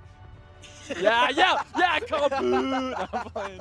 We love you back there, Prod. We appreciate all the hard work you do. And 40 on the sim. Yeah, we're going to see that quick rollout. We are seeing the extra Spencer, so that Lucio Juno is going to come out for those fast rotates from both sides. We're seeing that Ramacha once again. The rollouts are going to come out from both the Sims. Hedwig still on that Cassidy, and Ghost still on that, I was about to say Sim, sorry, Sojourn. But the Kiriko coming out from Shiro, True. instead of that Lucio, so saw that you last won't, game, too. yeah, you won't have the speed boost that Lucio provides, but Kiriko still a very fast character in herself with the wall climb and the TP. You're also not going to have that saving grace that Lucio's beat is. So yes. Ball State does have that over top of Northeastern's head, but Northeastern does have the aggression from the Kiriko ult. So as we go ahead and get the game here, or get into the first fight here, we are going to see who ends up finding that first pick and who ends up finding that first flash point in their favor. Frisco is a bit low here. He's going to get healed, but Ball State already good at pumping out the damage, as we see a lot of the members playing around it. We see now that Recall does end up coming out here. Now Droid and Frisco fighting on top of the point themselves. Neither Nemesis has been popped yet, but soon to come out. 40 finds one. Declan is trading under one. Both of the Junos from either side are down. Can they keep the streak alive? Can they keep it going? We're going to see who ends up finding what first. Hedwig finds one. Can he find two? 40 does find one as Hedwig finds the duo. He's got to go for a triple, of course. Can they get the quad? Yes, they can. Wow, Hedwig just an absolute menace for that fight. Bordy and Ghost tried to two-man dive him, take him out. He killed Bordy, he killed Ghost, he falls on the point, gets the third, or his fourth onto Droid. Hedwig looking very strong early game. That Cass, with that recent buff, now better at long range, but he's been so good in close quarters for the whole time he's been in Overwatch, and that's being shown here. Yeah, and Cassidy doesn't have too many get-out-of-jail-free cards, so attacking him with two people, a good idea, but if you're both low, Cassidy can take you both out relatively easily because of how much damage that he can output in a quick succession.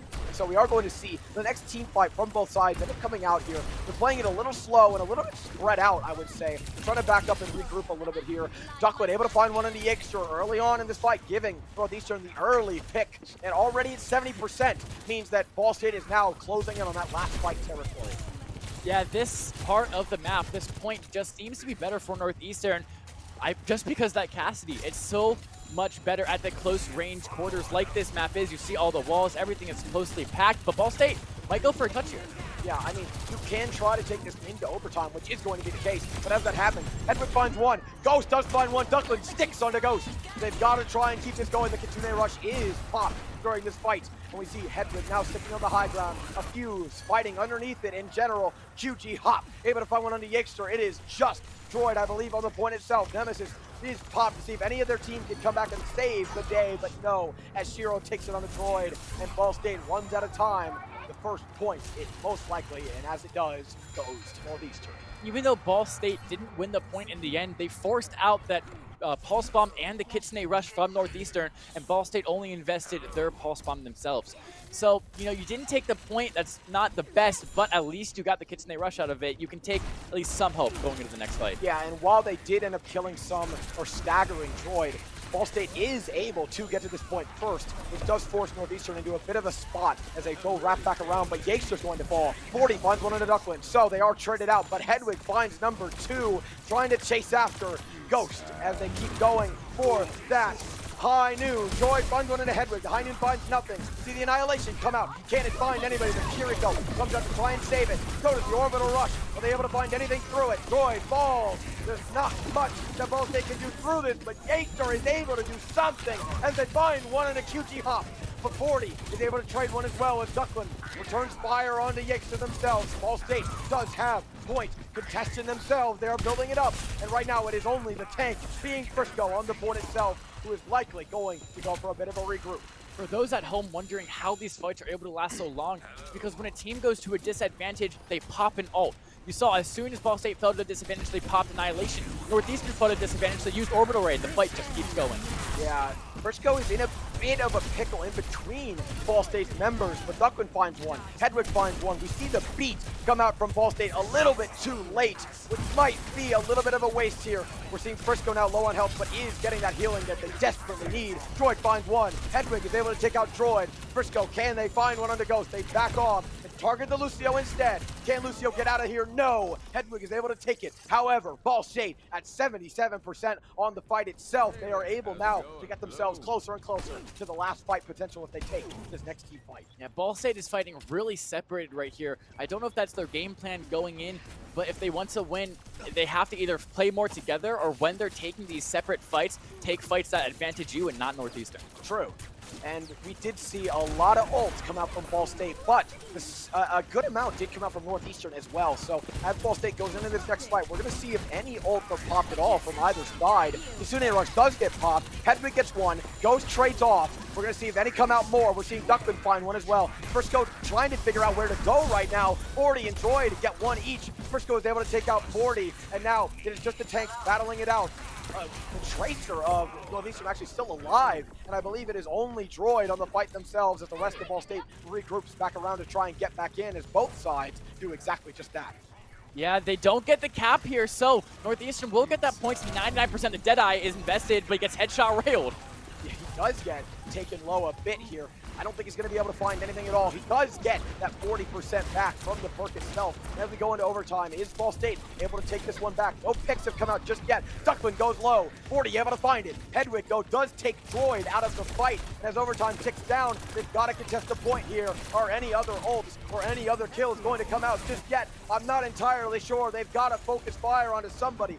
Got to focus fire to take anybody out. The overtime clock slowly ticking down. Get Ball State capture the point. Not just yet. They find one. Frisco trying to find two. Annihilation is at the ready. Can they pop it? No, not just yet. We're seeing if it does. Yes, it does come out. QG Hop able to find one under Ghost. And Northeastern has taken point number 2. Yeah, so at least Ball State forced the Annihilation out from Northeastern, so they have a pretty decent ult advantage because of that getting popped at the last second there. But Ball State now down 2-0 are forced to reverse sweep this map if they want to win this and not have the map score tied up again at 2-2. Yeah. While they did pop that Annihilation during that fight, it's going to be a wonder of what ults do end up coming out in this next fight, because are you going to burn some of them to try and take the point first, or are you going to save them to try and take it back later? And I'm not sure, but Ball State, I am sure of, is going to get to the point first themselves, and right now Northeastern going to have to try and fight for this as much as they can. We see the overclock come out as Hedwig finds one. Satellite Vector does come out from QG Hop, as well as Spencer. Hedwig finds number 2. Can they keep it going? Ghost trades onto Hedwig, but Spencer is off the map, unfortunately. Not sure what that was. We're going to see if anything else comes out. Annihilation is able to find QG Hop. Can they keep it going? Trying to block, trying to stay alive. There's not much support in their backline to keep Droid out of this. Duckman finds one, finds two, and that means Northeastern takes this point first. Yeah, Droid had no supports. Probably not the best time to use Annihilation because Yakester died early, and unfortunately Spencer flew off the map, which to his credit is much easier to do on Juno than you would expect. You know, you're just flying up in the air, you don't really know where the ground is, and sometimes the ground comes right from underneath you and you just fall off. It's happened to me countless times. It's pretty embarrassing. But all good, because if Ball State knows how to do anything, it's how to regroup. Yeah, and as they do regroup, Ghost is able to find a quick kill and a good pick onto Duckman here as the rest of Ball State tries to collapse under the point themselves. Droid trying to contest it best they can. 40 in a bit of a spot. Can they keep it going? No. Nemesis is going to be gone after both of them run out. We take a Tsune Rush and Beat come out. High Noon is popped. Can it be blocked by the shield and tries to walk through it? It's going to find one under Droid, and Hedwig finds a second on the Morty. Can they keep it going? The stun comes out. Frisco is able to take that kill. Ghost gets one under Shiro, but right now, as Lucio and Ghost fall, Northeastern is looking to take this game as Ball State can't regroup in time. Ball State cannot find the counter to Hedwig right now, and they need to so desperately. He feels like he's doing absolutely everything right now. He's able to play everywhere, and I don't think Ball State have a touch. Yeah, they do not, and unfortunately for Ball State, that does mean that Northeastern is taking Game 2, tying this up, and sending us to Game 5 out of 7. So the only team to have ever taken a map off Ball State in the ESC is making it very close here in the finals. They have not given up life yet, even though Ball State have beaten them twice in the past this season. They are still showing signs of life. Now 2-2 map score in this best of 7.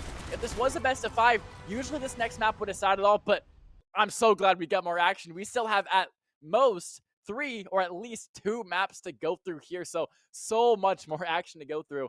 And I mean, just I think Game 5 is, let's see, so we did Hybrid, It's Escort. Yeah, it's got to be We Escort. don't. Yeah. We're Okay. seeing maps we've never seen before. This is crazy. I did see an Escort yesterday. Oh, The 2-2 okay. tie between Miami Oh, and okay. NEU. We did see Escort come out. I Yep. think we actually saw that before Hybrid. I'm pretty sure it ended on Hybrid actually, because I think we saw.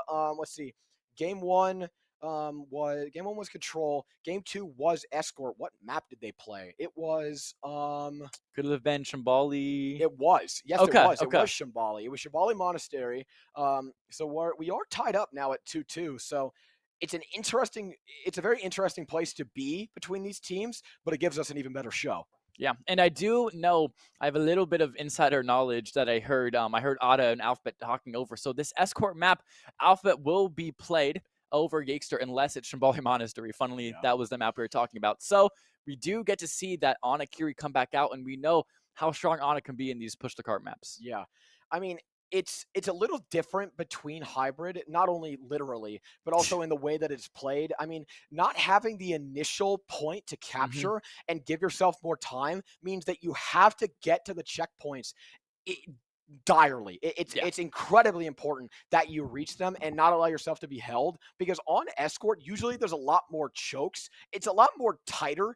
And why I think that might be why we see a lot of Kings Row, because that's also a lot tighter. Although it is a hybrid map, being able to condense a team is not only good for yourselves, but it's also good for the enemy team. It's kind of a tie between it, because the healing is really easy to keep track of, but it's also really easy to keep to pour damage into. And when you're playing Ramatra, you don't want the map to be spread out. You don't want to give them outs, because that ult annihilation is so dire on everybody staying close to you. And so while you don't have the speed boost necessary to always follow them, if the map is so condensed, you can just do it naturally without even trying.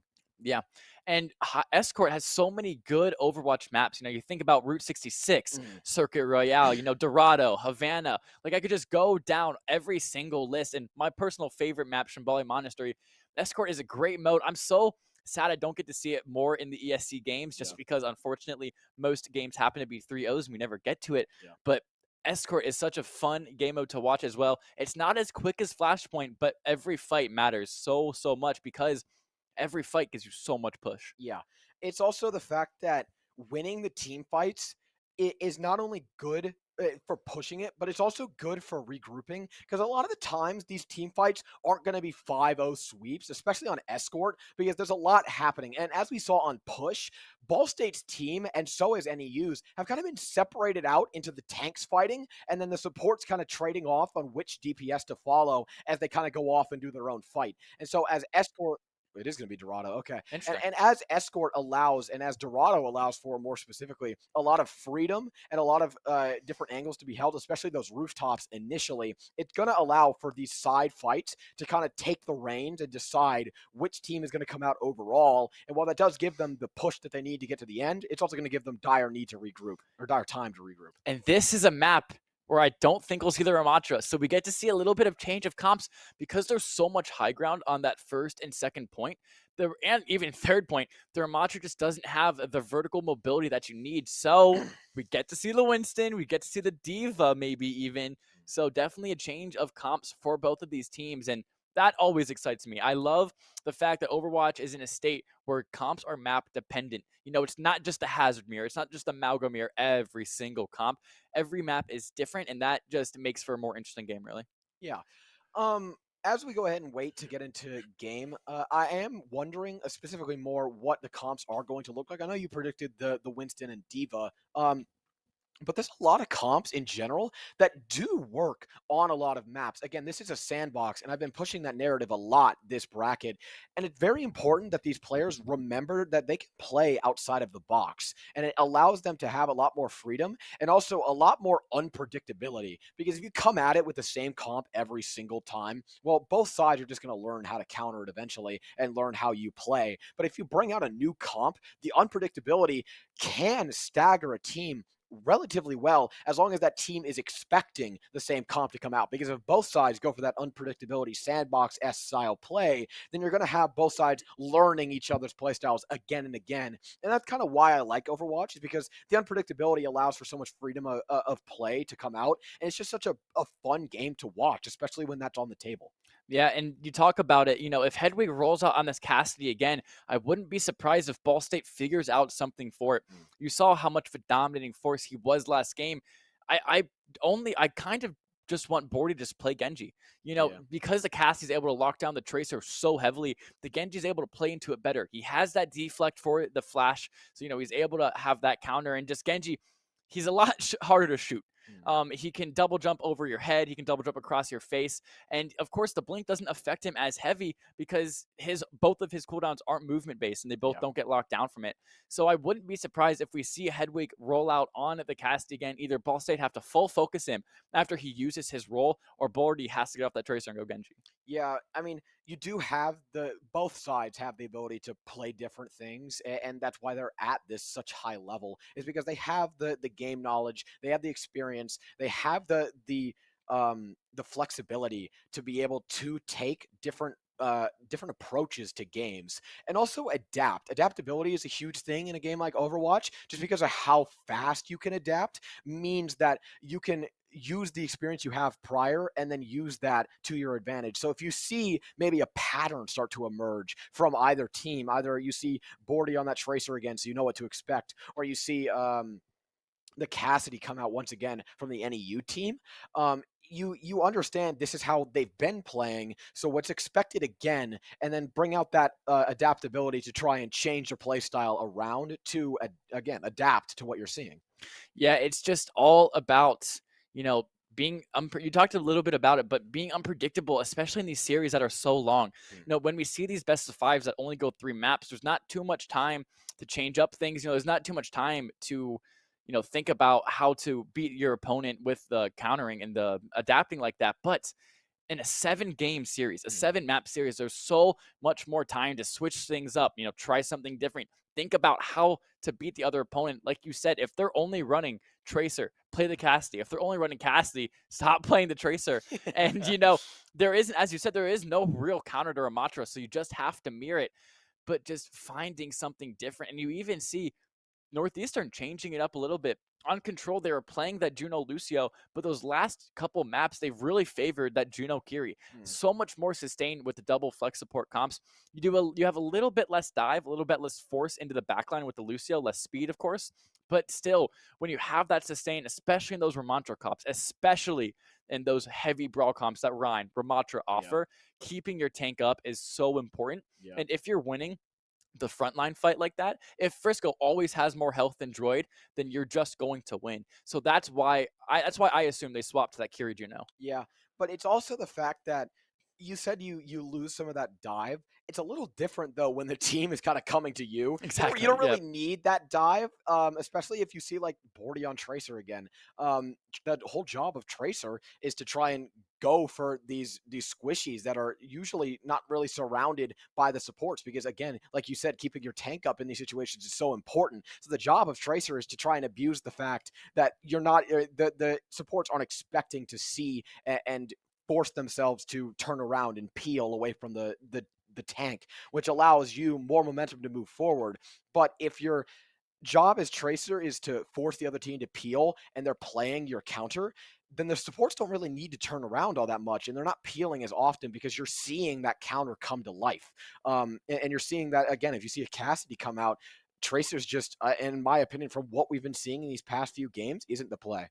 No, I think Ball State have to change something up, especially because they don't want to fall to a map deficit here. They really do want to win this map, but now we can get into it and see if either team decides to change things up. So Ball State will start defense, I believe. They're now blue side instead of red side. It's going to get confusing for us because they're red side the last 2 maps, but now they are blue team. Let's take a look at what we got here for comps. Seeing from Droid, okay, you were correct on that prediction there. From Droid, we're seeing that Winston, sorry, the Winston come out, followed by Ghost on Ash once again. Bordy, the Tracer. Right now, they don't have Ducklin on Cassidy, or sorry, Hedwig on Cassidy. So at the moment, Tracer is a solid pick here. Alphabet Spencer on that Kiri. From Northeastern, we're seeing the Hazard play. Ducklin, most likely to roll them out, maybe a quick teleport onto a rooftop or just around something to get on high ground. Hedwig on that Widow, Shiro on Brig, and Ana on, or Q-Hop on that Ana. Yeah, Brig Ana was not something I actually expected to see here much. It is one of the main supports lineups that you have a really strong backline, but it's not something we've seen often, so I'm glad that we get Dorado that can force something like that. And of course, Hedwig on the Widow to see if she can find some early shots. Yeah, and we are seeing them go straight to the high ground. Winston in a bit of a spot trying to avoid the damage coming out from the Widow, but the job of the Widow right now is to try and find that first pick. And so while the Winston does get off of the high ground quickly early on into this fight, the rest of Ball State is trying to avoid the Widow as much as they can. They don't want to be picked off by Widow, as it's very important. So while the Winston is taking a lot of the shots from the Widow in general, we're not seeing the Widow do too much in terms of helping out their team other than build the, I guess, ult that just allows you to see people. Yeah, so he's just playing down main essentially, not allowing Ball State any angles, any peeks there, and just create so much space. They haven't even killed anybody, but just the threat. Oh, it's a great nade dive. Wow, they saw the Widow take one step in the wrong direction, and the rest of the Ball State team immediately dove on top of it. Ducklin, while able to find one on the droid, might end up falling to the Ball State team if they can't find any healing. So right now, Ball State is down their tank, but Northeastern is in a good spot to keep pushing this because of how close they are to the respawn point. Yeah, that is the reason Ana is so commonly paired with Winston. If you get the timing right, that nade landed just as Winston landed, and you know, you have two players antied, Droid's just able to clean up, and it does so much good work. But Droid, unfortunately, was not able to live once he came back. True, and while they did end up pushing it past that first choke, they're still sort of inside of it, which gives them, or gives Ball State a little more room to breathe still. Frisco able to find one on the Bordy here, which does put Ball State in a bit of a predicament. We are seeing the Nano from Q-Hop go out here. Winston trying to back dodge out of the way, as the Winston is trying their best to get anything made happen for their team here. Hedwig does get taken out. The Nano from Alphabet does come out for the Winston, although not too much is happening. Ducklin able to find one on the Ghost. We see the downpour come out. Is it going to find anything? We're not sure. Alphabet finds one. Frisco finds one to Spencer in return.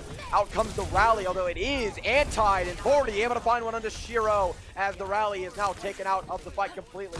Hedwig trying to now have a battle with Honor. We're in the lore right now. Who's going to win it? Frisco able to take down Droid here. Ball State trying their best to recuperate the losses and get back into this, as Bordy does their best to stall the point. That is an absolutely monumental nade. One of the biggest factors of Rally is that it buffs your Inspire healing.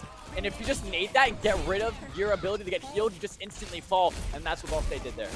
Yeah, while Ball State's still at the deficit right now, if they can find some picks, which they just did onto Hedwig, that is going to put them in a good spot to try and take this point back. We're still seeing Droid quite low on health, but at any moment could go into Primal if they have it. So we're waiting to see what happens here. The wall hacks come out from Hedwig here. Ducklin, a bit low on health, is taken out by Bordy. His Ghost switches to the Soldier, able to find one on Frisco here. The Primal Rage does come out, and right now Northeastern is in a bit of a spot, as less than 1 minute is on the clock, and the only thing they need to do is push it that 2 little bit meters. I just don't think Hedwig is able to find the value he needs to on Widow. Widow, what you want to do, you have two main goals. Create space, which did happen very well on that first. Just being your presence, just create space because you have to fear it. But he's not found any picks on that Widow quite yet, so maybe we want to see some of that soon, or Northeastern might go back to the Cassidy. True. The anti does come out of the Frisco. They might be able to take him out. They do. Out comes the Nano Blade, though. It is... Oh! What a sleep! What a sleep! Nasty! Taking that out of the fight completely. 2 ults down the drain. Shiro is gone. 15 seconds left on the clock. Bordy uses recall to get out. Ghost finds one. Droid finds one. Bordy finds one. Hedwig is able to take down Bordy as we go into the last few seconds. Are they going to stagger this as much as they can? And how well are they going to fight under the point? Can they push them back? They take this into overtime. We're going to see what happens, but Frisco already out of this. They got to touch the point. They're going to try their best. Droid finds number 2. The rest of them slowly staggering onto the point as overtime builds up. Leinster finds one into Shiro. Like a 2-day rush comes out from the Ball State side. Ducklin is taken out. Can they touch the point? It's just Widow. And what a stop from the Ball State team. Not only does Alphabet hit the nice nade onto Frisco, he gets absolutely blown up, taken out of the fight early. He sleeps a Nano Blade. 2 ults, completely out of contention. Nano Blade usually just wins fights, but no, not if you're asleep on the floor. Like, wake up, Genji, come on, it's not nap time. But Alphabet puts him to sleep and just changes the way that last fight was fought. Haven't you heard of the DARE program? So I'm wondering what the comp switches are going to be here if Ball State decides to play something a little bit different as they switch to the attacking side. They did play fairly well on that defending side with the dive comp they were allotted. And I'm not sure if the Widow was entirely the play for Northeastern. It did find some picks, but they were just too late into the fight. And as we go into the comps here, we're seeing Droid still on that Winston. Ghost is on, I'm assuming that's not going to be a stayed Junkrat. Bordy on the Tracer, which is, again, countered by Hedwig on the Cassidy here. Alphabet and Spencer still on Kiri as well as Anna. And from the rest of the Northeastern side, we see a Tracer Mirror from Duckland and a Brig as well as an Anna from Shiro and Q-Hop. So here's the thing about playing attack. A death from your attacking side does not matter nearly as much as a death from the defending side. So you can try some weird stuff. The balls. You can try some very interesting things. You know, try the Junkrat. I was actually hoping for it, but try the Widow. See if we get some early, you know, pressure into Zenyatta coming up from Spencer as well. True. We're going to see what ends up happening. They are immediately on the cart, trying to move that as far as they can outside of the spawn door. You don't want to get stuck there. We've seen it happen before, and we're seeing if this Widow from Ghost is able to find anything a little bit differently than what we saw from Hedwig originally. It's a nice shot that is blocked by the shield of Shiro here. Hedwig able to find one under Bordy. Again, that huge counter to Tracer puts Bordy back into the spawn doors. Once again, the payload is not being moved as Ball State goes for a bit of a regroup. Yeah, I honestly just want Bordy to switch off Tracer at this point. I don't think it's working, but Bordy, he still wants to make it work. You know, he still can find so much value on that Tracer he believes, and he doesn't want to give it up just quite yet. Yeah, we see now the swap over to Ash is made. If Briscoe can be taken out of this fight, it'll be good for Ball State if they can do that nano, or not that nano, that anti-play once again. No kills haven't come out just yet. We're seeing Duckman in a bit of a spot. Recall is popped here. Does end up getting behind Bordy. The same recall comes out from them. Can they see anything happen? Bordy is able to find the first pick on the Duckman. That's a good spot for Ball State to push this forward. Although right now I don't think they're in a spot to take this all the way. Spencer finds one as well. Shiro returns the favor onto Alphabet as Hedwig finds one onto Bordy. Shiro finds number 2. Spencer takes both of the supports out of this fight. And right now Northeastern going for a tiny regroup, it seems like, if the rest of their team fall back, try and defend this last time from Ball State. Yeah, Bordy able to win the Tracer 1v1, you know, proving me wrong, but then proves me right by getting flashed and two-shot by Hedwig. So, you know, he is able to find the value before getting traded out, but this fight is going to matter a lot, especially with the ults. You see the anti does come out into the Tracer 40 there. We're going to see if anything does end up coming out. We're seeing Ash now in a bit of a predicament as a lot of Northeastern dives. So we see the pulse bomb come out, find nothing. And right now it seems like Ball State trying their best to find an early pick, because then it goes to dive the backline. Kitsune Rush comes out. The rest of Ball State moving forward. Briscoe finds one. We're seeing Hedwig still alive. The Nano comes out to try and save them. It does indeed do so as they find Droid. Northeastern trying their best. Hedwig finds number 2, and they put a stop to the Ball State aggression. Hedwig was the dive targets of Bordy and Droid. Since QG Hop used that nano, makes Hedwig nearly unkillable and gets so much more damage boost. So that's just a great nano usage there from Northeastern. Not only able to keep Hedwig alive, but kill both the people that were trying to kill him. Yeah, the ults could decide this one, and whatever ult is able to find enough momentum for either team could be what takes this one. As right now, if Ball State gets a team kill, I believe that payload is close enough to take it all the way right now. So Northeastern looking to stay alive, looking to play safe, looking to play hopefully spread out. We see one come out, the downpour comes out. Are we going to be able to dive this? Duckman finds one into Alphabet. We're not seeing much happen right now, but both are separated right now as Duckman goes down. Briscoe finds one into Ghost. Can they take out anyone else? The Primal Rage comes out. So does the Pulse Bomb. It slept. We're seeing the Deadeye come out. It doesn't able to take anybody out. We're going past the 60-second mark right now. The anti is on the tank Briscoe right now. If they could just find him, that might be all they need to take this one all the way. But that was a lot of ults from the Ball State side and not a lot of momentum built from it.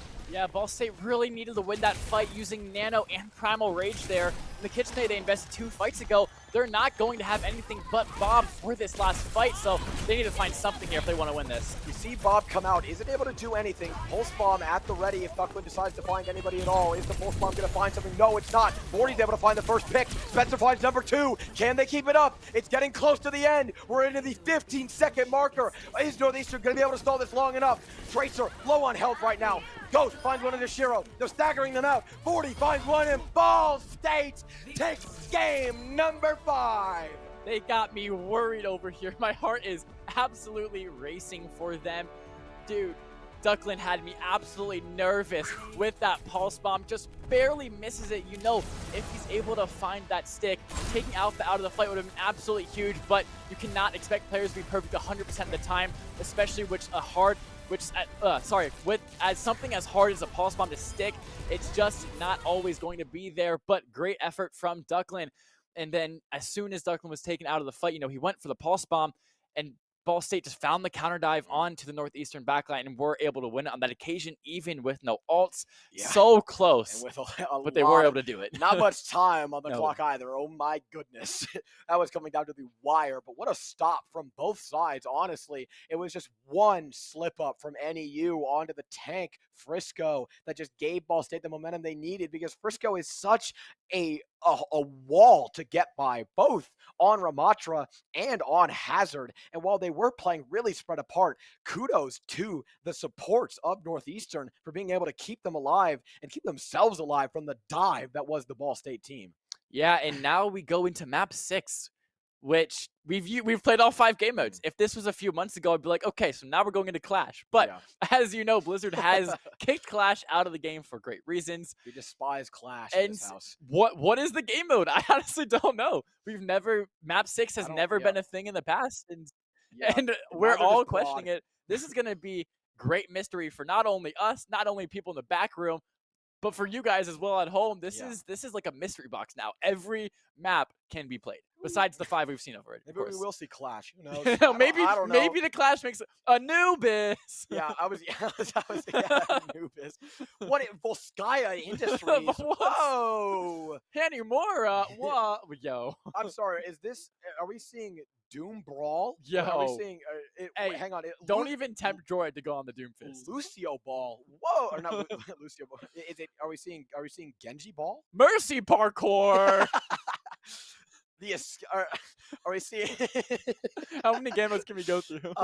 There's a lot that I can't. Vaxta. There's a lot that I can't name. 18 plus chat. Is it? Are we gonna see Rate the Fit come out? The skins are gonna be enabled for Dress to Impress. Yeah, dress to 21 plus politics. Whoa, a poker game. Whoa, we're going to Vegas. Who cares about Miami? Let's go to Vegas. Let's go to Uno. How many games can I think of? 1K damage. Connect 4. Oh, control. Aww. Why is something so boring? Carlos, you ruined my day with that. Yeah. All right, so we're going to control, of course. Lijiang was played earlier, so remaining is Ilios, remaining is Samoa, Antarctic Peninsula, and Busan. Yeah. So those are the 4 controls left. Usually Ilios is very popular, so I would not be surprised with that. I like the chat suggestion. Torb fight for map 7, hammer only, no E. So that's 4v4 Nano. Are we gonna? Whoa, mystery heroes. Whoa. No cooldowns. No cooldowns. Totally normal one. Whoa, Overwatch 1? Where did that come from? Overwatch Classics, goats. I'm sorry, yeah, goats. Yeah. Hold up, I have a bone to pick. Quick 5-second rant session. Okay. If you're queuing up for Overwatch Classic Goats and you're not playing goats, what are you doing? Why am I getting in the game and May Doomfist is being picked instantly? What is happening? Why didn't they just rant over. Why didn't they just lock what heroes I don't you can know. play? They know what goats They is. should've. Why do they let you should've. play something that isn't goats? I've played 30 goats games. Yeah, time. We're gonna. I've played proper goats. 1 out of 30 times. Hey guys, we're gonna play ghosts. Anyways, Tracer here. Yeah. Anyways, I'm gonna play Doomfist. I hate you. I actually despise you. Okay. Well, that's enough of that. Now my rant is over. Okay. So we're going to Samoa. Okay. This is where Malga's from. Yeah, Malga is from here. I mean, I hope we don't play him though. I know we've seen on this map. We've seen Orisa come out. We've seen Ramatra, obviously. He's going to be played. Yeah, probably Ramatra. I know we have seen Orisa from I think the likes of Miami was using Orisa a lot. That was a solid player on Orisa. Good old Pooter Scooter on Ori. Pooter Scooter on Orisa. I mean, we saw this is besides the point. We saw a huge 3K Nano Terra Surge come out from the likes of Pooter Scooter. Wow. So that was huge. But as we go ahead and get into Samoa, this is once again control, so not as fast as Flashpoint. However, only 2 capture points wins you the game, so I'm sure that's what Ball State is aiming to do. However, NEU definitely wants to bring this one to Game 7. They don't want to fall right here as they're so close to the end, but if Ball State is able to take this, then they take both the league and the Overwatch trophy for themselves, and I'm sure that's what both sides are working for right now as NEU fights their hardest to stop Ball State from building up as much momentum as they can in this control map, and we're going to see what the comps look like as we get into game here very shortly. Yeah, Northeastern looking to force map 7. Ball State looking to win everything. You know, all the work, all the games they have played in this past semester will be paid off for one of these two teams. And if Ball State win it here, they could win it all. You know, you think about all the matches they've played just throughout the semester. It can all come to a climax today. But Northeastern, the antagonist in the Ball State story, of course, Northeastern is a protagonist in their own story, looking to put an end to the Ball State dominance that we have seen so far. They want to force this map 7. They want to take the trophy home for themselves, and that is their own goal. More importantly, they want to go to that Torb only, no E, hammer only map. We want to see that from that maps. Wait, can we do a special custom game for map 8? Whoever wins, you just do a Torb only anyways. I want to see it. Genji Ball. Genji Ball. Or Juno Ball. Juno Ball's been released, which is I haven't pretty seen funny. Juno Ball. I have not played Juno. I don't know what is Juno Ball. It's the exact same thing, just with Juno. Okay, fantastic. It's because people want to look Can at you- Juno more than they want to look at Genji. Can you teleport like you can in the April Fools, like to other people to try and avoid the ball? Well, that's Kiriko. Oh, I'm a genius over here. Sorry. Can you use your abilities like Speed Ring? Yeah, you can use everything. Okay. Yeah, but it's third person, and I'm Okay. sure that people enjoy looking at Juno more than they enjoy looking at Genji because you know the Overwatch community. Heck yeah. We hate Marvel rivals. Yeah, I agree. Even though you're on the B team or the black team for it, I agree. You'll never see me casting that game.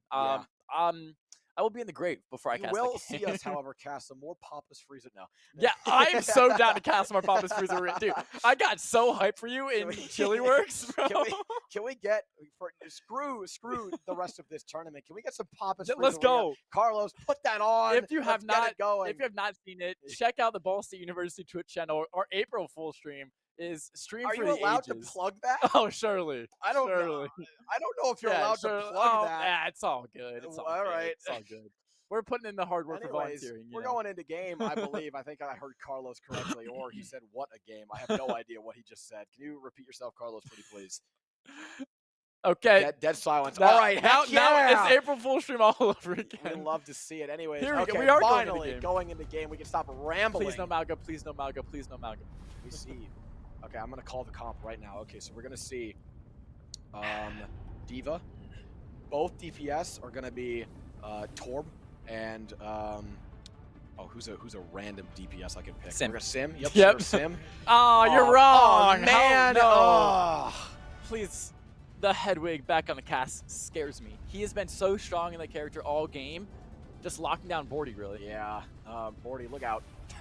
Anyways, so we've got from Ball State again the same comp they've been running, that being the Ramatra Sojourn. Sorry, I was about to say Simjorn.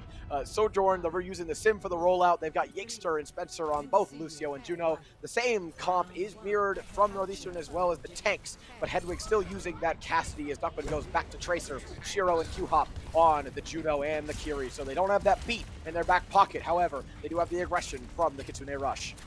Yeah, here we go. Just both teams looking for some early poke damage. Don't want to push anything too much yet, but Ball State with the early space lead, although Droid takes a lot of damage for it.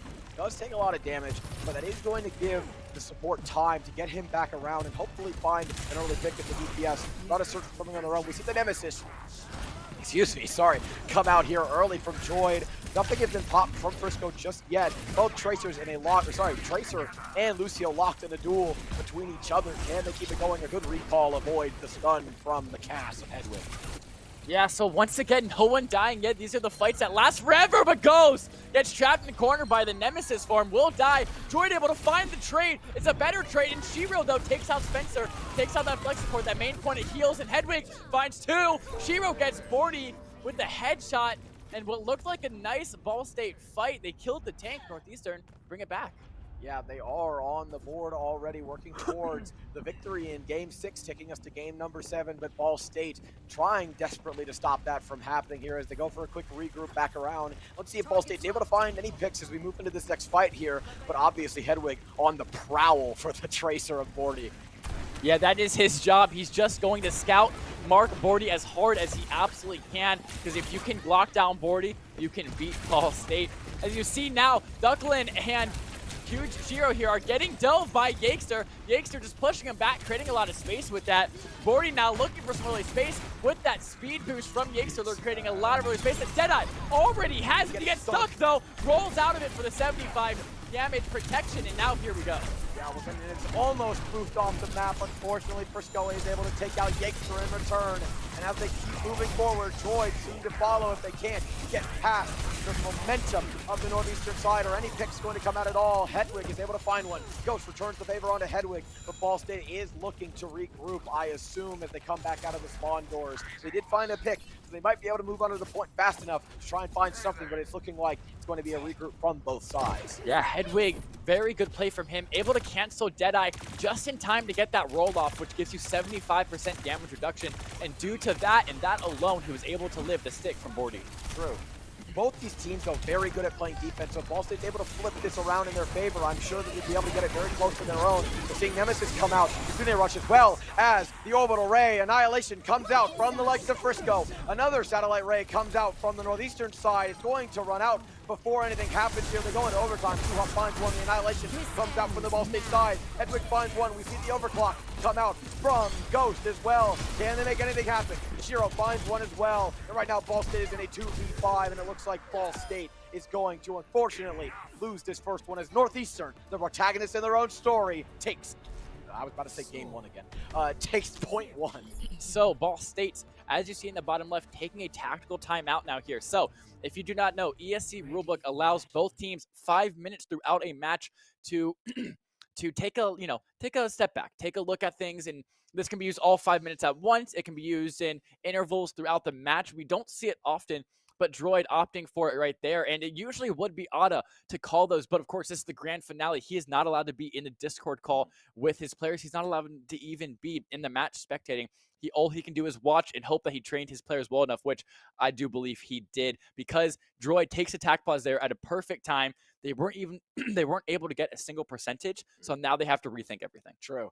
And while they do have this time to try and regroup and try to find themselves some way to counter what's happening, Ball State and NEU, great at what they do. They're able to both hold the point and attack it very well. But once one team seems to flip sides and go on that defensive play style, Ball State has a little time struggling against that wall that is the NEU side. And we saw that from both sides last game as well. Ball State able to do the same thing to NEU as they moved through Dorado. But once the sides flipped, yet again, it came down to the wire. Both sides able to play that defensive role so well. So getting an early lead and winning that first team fight is so dire to both of these teams. Yeah, I remember I was talking with Alphabet a little bit earlier, and you told me that 70, or if you cap first point on a control map, you have a 70% chance of actually winning that point. So having that first cap is very, very crucial. And then you saw there at the end so many ults being invested into that last fight, because it was the last fight. The first one that came out was the Orbital Ray from Spencer, which I really liked the timing of. As soon as Frisco popped that Nemesis form, tried taking space, Spencer instantly countered it, pushing him back with the Orbital Ray. Just unfortunately for them, you can't Orbital Ray into a Kitsune orbit of themselves. Two very strong support ults from Shiro and Kyuja that they still had. The Orbital Ray versus the Kitsune versus only the Orbital Ray and the Sound Barrier. Unfortunately for Ball State, that Kitsune and Orbital Ray will win every time. Yeah, and so we are going to see both the Sims go for the rollout for either team here. Ball State not into this one just yet, but does need to take both points from here on out to secure themselves the victory overall. If I could say something really quickly, Yakester on the Brigitte gives Ball State a better brawl now. Last map was very, really brawly, so I like this swap. And we do see 40 on Genji as well. Finally, exchanging off of the Tracer here, so very important that they lose that counter from Hedwig. Well, Hedwig's still a very good player here, that Genji is able to do a lot more work onto this Northeastern side, hopefully, and that's what they're aiming to do. But Bordy is taken out here early on as I say that, and Hedwig finds the first kill for the Northeastern side. If Ball State's not able to respond right now, they're probably going to lose this first point. Well, yet again, Shiro is able to take out Droid early on. Hedwig finds a second one. Frisco finds the board. Ghost returns onto Hedwig, but is likely to fall. And seems like they're just going to stagger him. Yep, just a little stagger as Q-Hop finishes it out for Northeastern and takes the first point for themselves. Yeah, so I'm glad we got a good look at that stagger. It's not something I get to talk about too much, but when it's just one player left and they don't inhibit any progress, kill them as late as you possibly can to make the other team take so much longer to actually have a good fight. So they have to wait extra time now for Ghost to come back, and that allows Northeastern to take more points out. True. Right now, Frisco has been doing a really good job at just clashing against Droid, and that's what both sides seem to be focused on right now, is keeping their tanks alive, but also having these little fights one-on-one between both DPS. And right now, if they don't, or if they're not able to find a kill early on onto that tank, that's really what's been dragging them down. And Northeastern, out comes the Kitsune Rush. Nothing really is made on top of it as the Northeastern side does decide to slowly push forward. Are they going to be able to find anything? Yes, Duckman finds one on the Droid. Is anything else going to come out? Shiro finds a second on the Yakester. Q-Hop is low. Bordy able to find it. Frisco does return the favor on to Bordy, however, giving Northeastern yet again another team fight win over top of Ball State. Yeah, it looks like Ball State was doing a really good job of kiting that Kitsune Rush, but Droid just couldn't get out in time. You know, they don't have that Lucio speed that they usually do because they're on that Brigitte. So just not able to kite the Kitsune Rush fully and just making them take that much more time to get back to this next fight now. Yeah, and as we do get back into this fight, we're seeing Duckman get a little bit of a clash going on with Bordy's Genji. Out comes the Overclock. Droid able to find one onto Shiro. Can the Overclock find anything in themselves? Trying to focus on anything they can. The Nemesis form comes out as well as the block. Anything going to be found from the Overclock? No, they poop the Tracer away as Yakester tries to get them out of this fight here. We see the Annihilation, and as well as the Orbital Ray come out. The Rally comes out as well, blocking the Tracer Bomb. Frisco has to get healed here shortly, or they're going to fall. Frisco does find one of the Droid as they're taken out of that, but Frisco falls as well. The Rally about to run out. Yakester's out of this fight. Duckman still able to continue on fighting. Bordy with the blade is able to find something, but Hedwig returns onto Bordy, and now they've got to fight on this point. Ghost is able to take out one, but he's low themselves. Duckman finds it, and it's just Fencer left who does fall, and if Ball State can't get there in time, which they do, they're going to be stopped here. But Ball State does get back, and Frisco now changing the ball here. Droid's got to try to do something, stay on this point, for the rest of Ball State regroups and gets back to spawn here, which seems like they're doing very well. Buying Ball State a lot of time. They've just got to buy a little bit more as they come back around, and they're trying now to focus on taking Diva out of mech. Can they get back in time for the overtime? This is going on for quite a while. Diva's out of mech.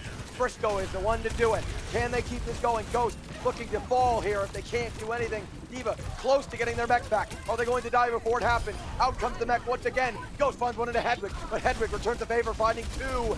We're seeing what goes on. Ball State is able to return the favor on to Q-Hop. They take the point back, and now they are in a good spot to regroup back around and try to take this point for themselves.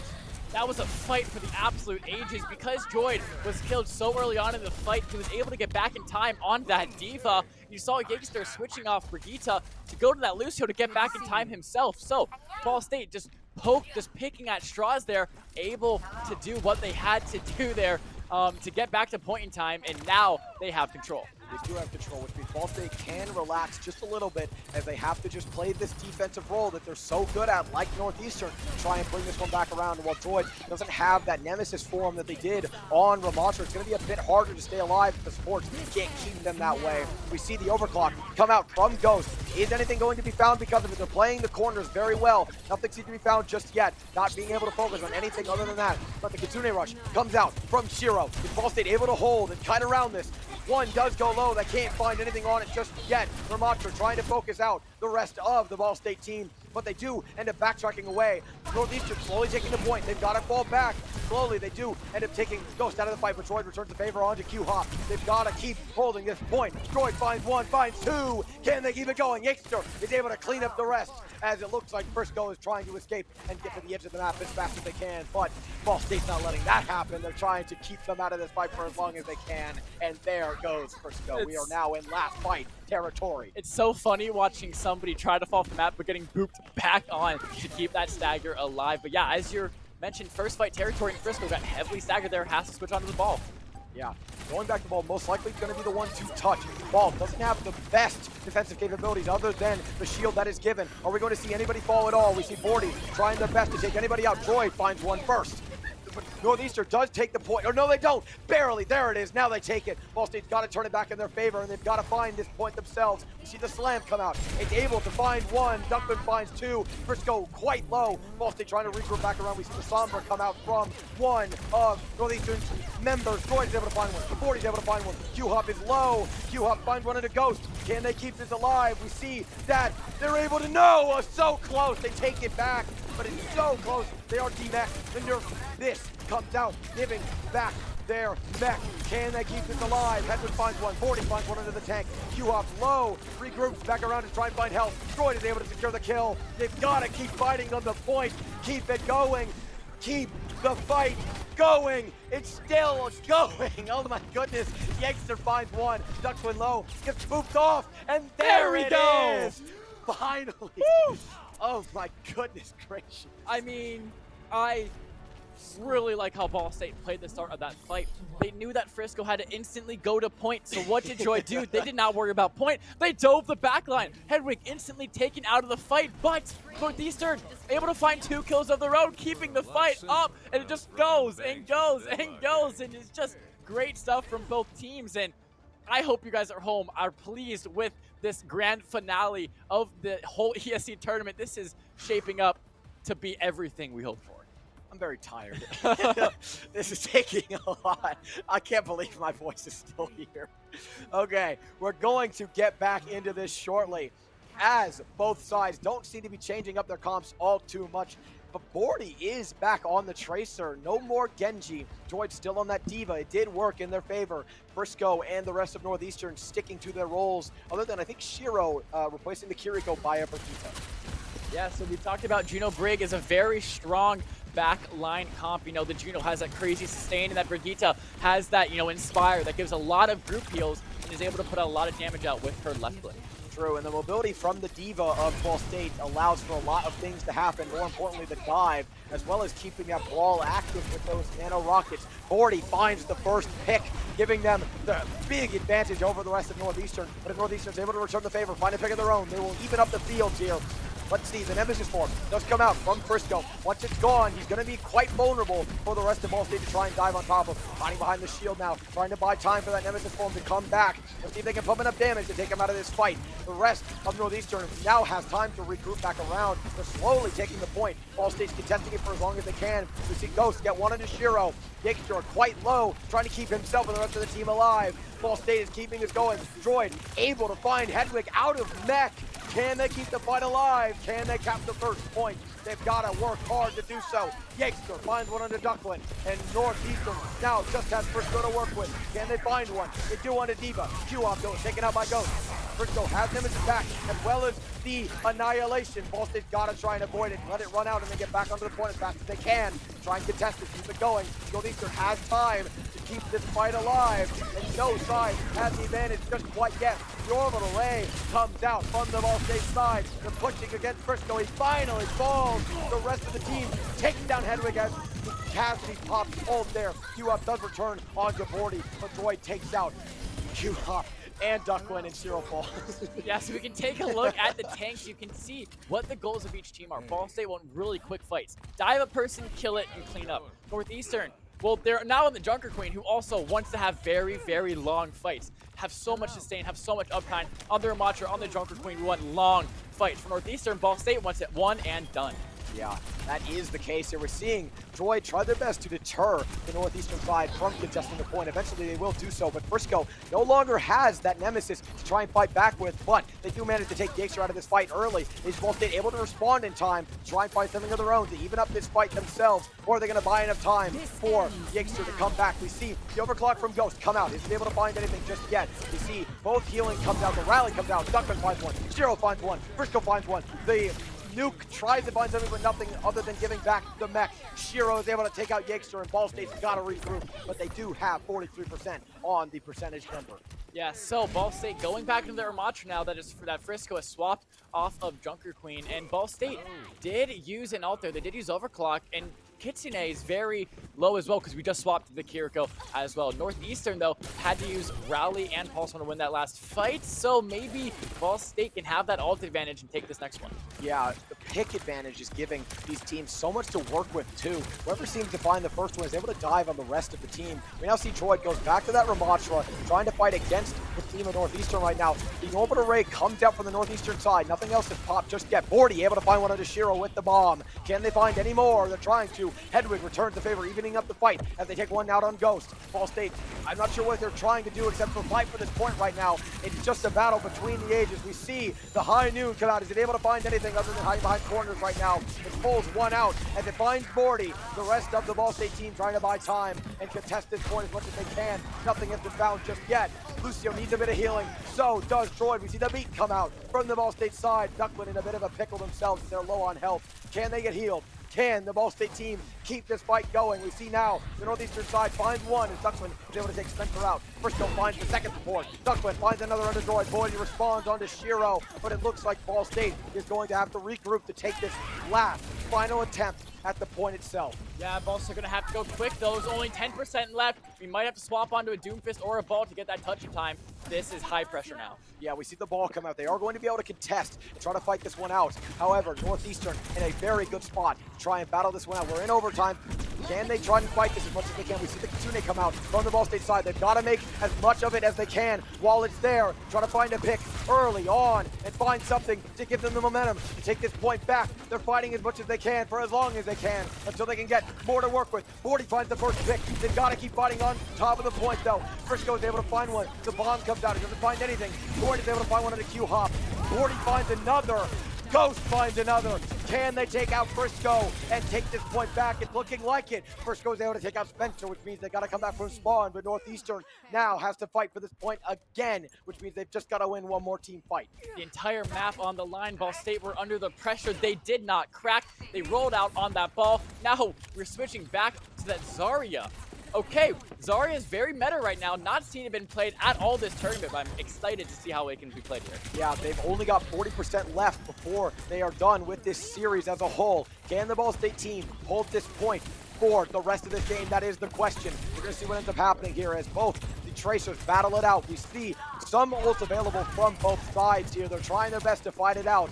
However, as the number ticks up, Northeastern has a lot more to work with. Hedwig finds the first one. Can Ball State respond? It's a battle of the ages as 40 finds one into Duckman. Evening the odds. The bubble comes out. Tries to block as much as they can. We see Bordy get another. Hedwig takes out Droid. The Satellite Vector and Kitsune Rush come out. Hedwig finds one. Ghost returns the favor onto Shiro, taking one out of this fight. Northeastern does get the point back. Ball State's got to fight on top of it. Can they hold this? Hedwig finds one. They've got to get back onto the point. They're running out of time. Contest this as much as you can. They've got to keep fighting. Out comes the High Noon from the Northeastern side. Are they going to be able to fight this one out? It doesn't look like that's going to be the case. They're trying their best, but it looks like we are going to game number 7. Everything on the line now. The rubber match, the game 7. Who can be crowned the ESC Spring Overwatch 2 2025 champions comes down to this next map, and this next map only, as you see the play of the game from Droid here. There's so much going on that last fight. You saw Droid and Frisco both swapped on to that Wrecking Ball to get back to point in time, and I'm honestly surprised we didn't see the Doomfist come out from Droid. We know that he loves to swap to that when he has to get back in time. He usually prefers that over the ball, but in this case, he was opting for that ball instead. And, you know, Ball State were finding the answers with that Diva, but just were struggling the entire control. And, you know, they got that second point. You know, they had some signs of life there, but they just seemed to be struggling throughout the entire map. Yeah, and generally, when Ball State did find that first pick, they weren't able to capitalize on it as much as they had been in the past games. I know early on in that fight, when Northeastern had control of it, the first time they got to that last point of that map, Ball State found 2 kills immediately, but Northeastern was able to buy so much time back, and they brought the rest of their Northeastern team back to that fight. And while Ball State did find another pick, eventually it just didn't lead to enough momentum, and it allowed Northeastern to take the point first away from Ball State, and then they built up so much percentage and so much cushioning that all they needed was one team fight win, and they had that map in the bag. Ball State put up a fantastic fight, but Northeastern is not letting this title go. So I'm assuming we're going to go back to either an escort or a hybrid now, which means that Alphabet, it is a hybrid. hybrid, okay. So my assumption, I'm sorry if I'm wrong again, Alphabet, my assumption is that Alphabet will be played here as we normally do on hybrids. And Kings Row's out. We don't have to see Kings Row. Carlos, I know you're so happy back there. We get to see Midtown, Hollywood, Numbani, or Blizzard World. True. Those are the big ones, in Parisio, of course. We've seen Blizzard World before. Yep. I'm expecting Blizzard World myself. I've seen a Midtown one time. And I've seen a Numbani once, Ball State versus Miami. So Yeah. I'm expecting Blizzard World myself. I want to see something different, though. I do want to see something different, but these teams seem to be playing a lot of similar maps, probably for very similar reasons. But I am expecting Blizzard World to come out here. From the comps, though, I think we're probably just going to revert back to what they've been playing on Hybrid, which is probably just the Ramatra. If they do swap out, we might see the Ana into the Juno, and then maybe Tracer, and maybe I don't know what else. I mean, probably there's just the Sojourn again. Yeah, probably. And as the players are swapping out, we're going to throw to a very quick break here. Do not go anywhere. Do not go anywhere. Everything is on the line now. This is map 7. This is for everything. We will be right back with that shortly. But for now, we're going to take a quick break, get some water, use the restroom. I'm sure we need it. But come back after this.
Welcome back, everybody. This is it. This is the moment that we have waited for. Map 7 of this best of 7 grand finale ESC. How many words can I say? Championship. It all comes down to this. Yeah, and that red light means I've been peeking the mic. That makes sense. I'm sure we both have been. So yeah, I gotta let me scoot this way just a little bit so my shoulder isn't off camera. So yeah, we're coming down to the wire. Um, both sides are looking to take this in the bag. However, it's a possibility with hybrid that we tie. It can happen, which will send us to game 8. It's highly unlikely. However, it is in the picture. I am praying that we're done. My voice is I want to see it. Hold up. I want to see it. My voice is so shot. I want to drink tea and go home. Both you know what? Like I would love a game 8, more stuff, more casting time, but oh my body is screaming at me. My voice is so gone. Numbani. Okay. Okay. This is an interesting one. Not one we've seen too much in the past, but this is a map. Yeah, this is my favorite map. It's called Is it really? Yeah, it's called Hold the High Ground. Oh, yeah. Point number 1 and don't let Which it go. means probably no Ramatra, which means Diva. Possibly. Or Orisa. It just kind of depending on how you want to play stop, because Ramatra doesn't really have all too much forcing the enemy team back. Orisa does have that javelin spin and spear throw, and so they have that at their capabilities to push the team back and buy themselves a little bit more time that Ramatra doesn't really have. While Ramatra does have the ability to, like you can use with Nemesis, gain about a bunch of health back, that doesn't really stall the enemy team. It just stalls your death. Which can buy you some time, but having the ability to force the enemy team back, being which either side starts on defense first, could be huge. The same thing goes with Diva and their their boosters being able to push back an entire team as well, unlike Orisa's, unless they use Javelin Spin. Yeah, my prediction here is probably Anakiri Winston, Sojourn Tracer coming out from the side of Ball State, and I imagine that excuse me, Northeastern might do something similar. They might stick on that double flex support comp. You know, we've seen them run the Kiri Juno, or maybe if they can predict that they're going to play the Winston off the bat, maybe Northeastern even wants to play something like an Orisa or something that can directly counter that Winston. So maybe they might get a little funny with it and, you know, take a risk. But, you know, game 7, you might have to take risks if you want to win everything. Yeah. And I think it's very important that you make sure that your mental is great going into this final game. You want to keep, Ball State just took a loss that can hurt the mental a little bit. I know Northeastern's coming off of a win, so their mental's a bit high, but you don't want to go into the overconfident mental. You want to play you want to play the way that just got you the win and do it well. And Ball State has to find the counter to that as we go into this hybrid map. And from Northeastern, we're seeing the Hazard, Ducklin on that Genji, Hedwig still on Cassidy, Shiro, and QG Hop on the Kiriko and Honor respectively.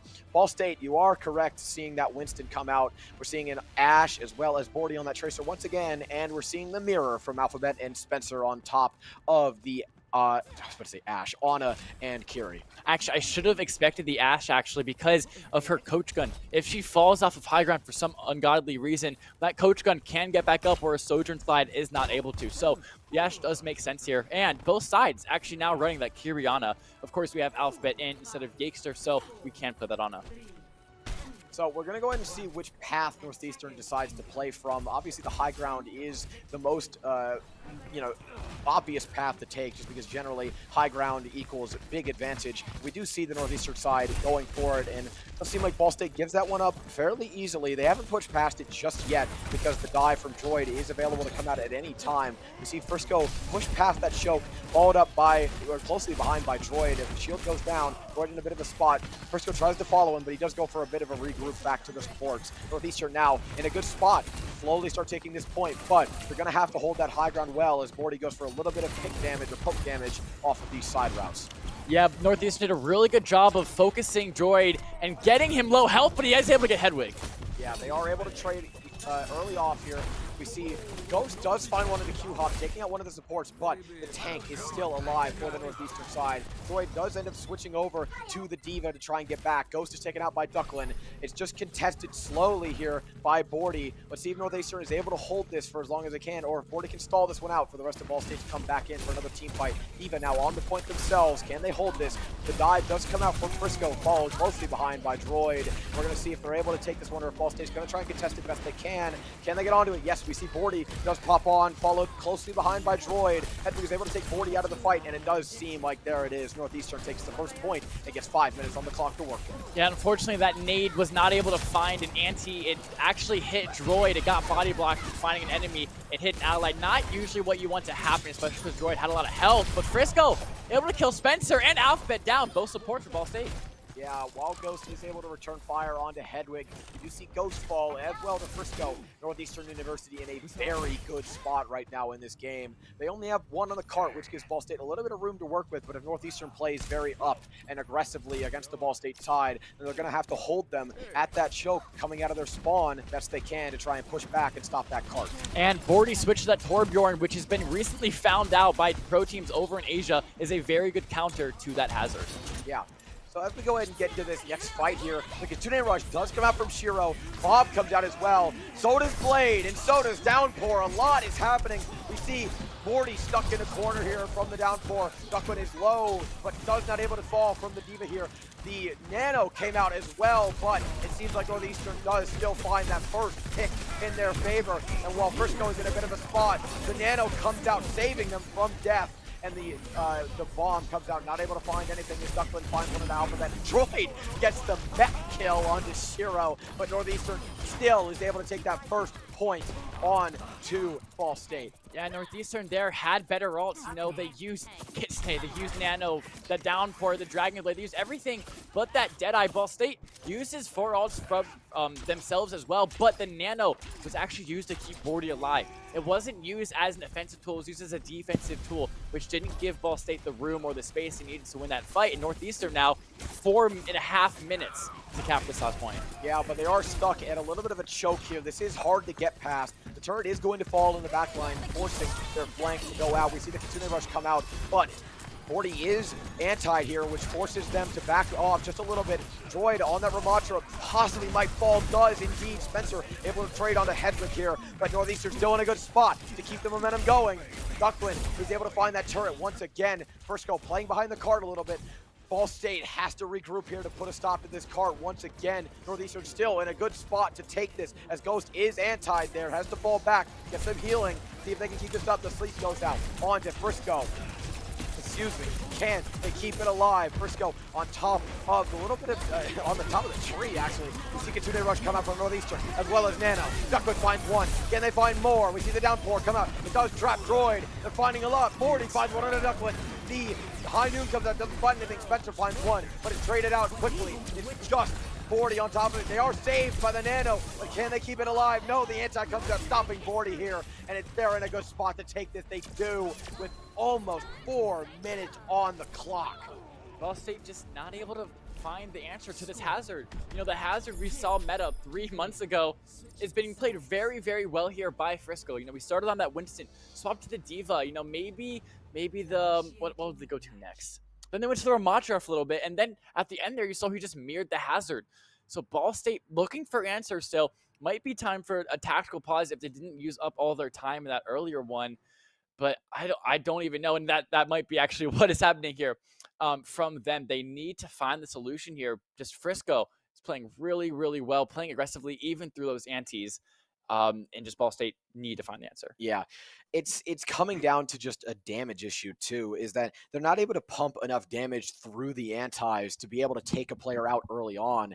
And if they're able to keep surviving through these antis and through the aggression of Ball State, Northeastern is in a fantastic spot to take the rest of this game. And Ball State is in a bit of a pickle, having to respond to what Northeastern just did. If they don't come at it with enough aggression and almost exactly the same aggression that Northeastern did, they're going to be slowly running out of time. And if they do end up taking it all the way to the end, they're going to have to hold Northeastern for a long time on that first point, especially if they both tie it up at 3-3. Yeah, of course, as you were talking about hybrid, we get some overtime, not only overtime inside the rounds, but overtime rounds themselves. Because Northeastern full capped with, what, 3 minutes 50 on the clock. If Ball State full caps as well, they then get that remaining time bank to then push the cart themselves.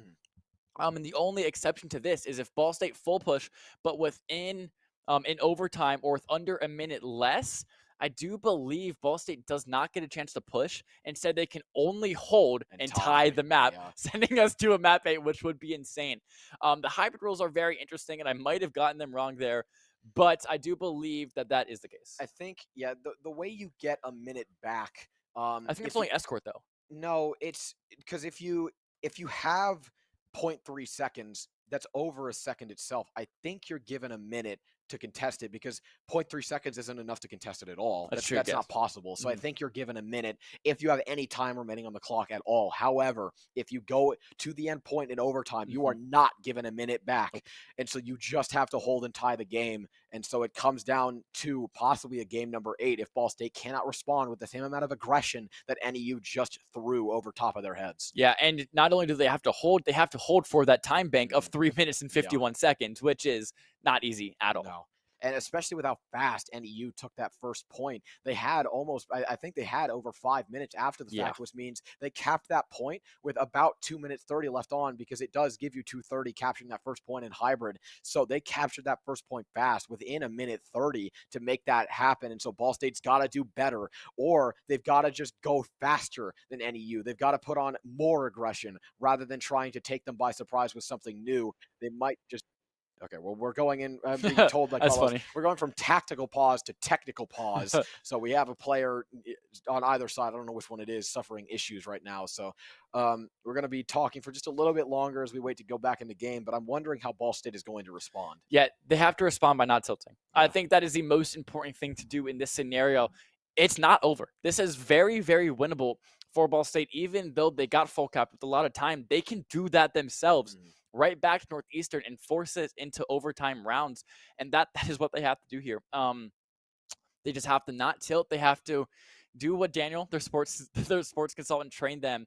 And they just have to, regroup, what was going wrong, take a step back from everything. Sometimes when you're in the fight, when everything is happening so quickly, it's hard to, think about what went wrong or what you have to change. If you just slow everything down for a little bit with these pauses, take a step back, look at the situation as a whole. See, okay, that went wrong because of this. That went wrong because of this. Now find how to fix that. Okay, so that went wrong. I changed this.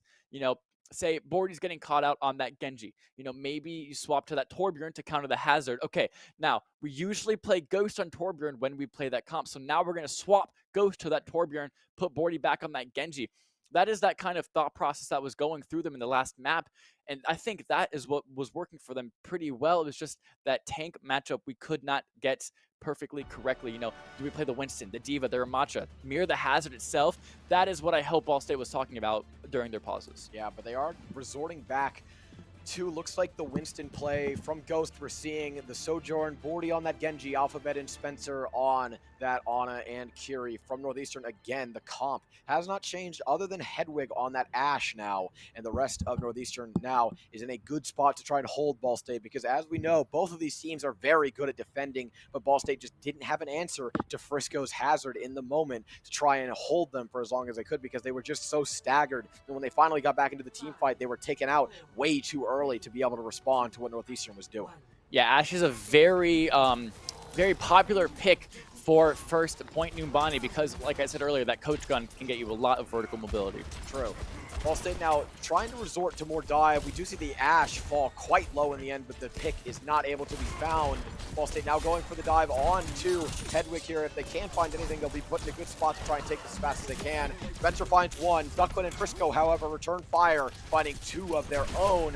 But they've got to try and keep the pressure on. They've got to take this point fast. And while Ghost does have to resort to falling back a little bit as they are dove by Frisco, in this moment, Ball State has got to learn from their mistakes. And they've got to try and find that early pick to give them the advantage to get onto this point fast and take it because they are running out of time to mirror what Northeastern did. Yeah, they have to go quick, but they have to play patient as well. If they rush into things and take bad fights, they're never going to win. True. As we see Frisco able to find one onto Spencer. Duckman able to get one onto Bordy and finds a second, finds a third onto Alphabet, as well as Ghost. possibly finds a forward. No, Frisco is in the one to take that one. But wow, Northeastern defending this point like their lives depend on it, and in this tournament, it absolutely does.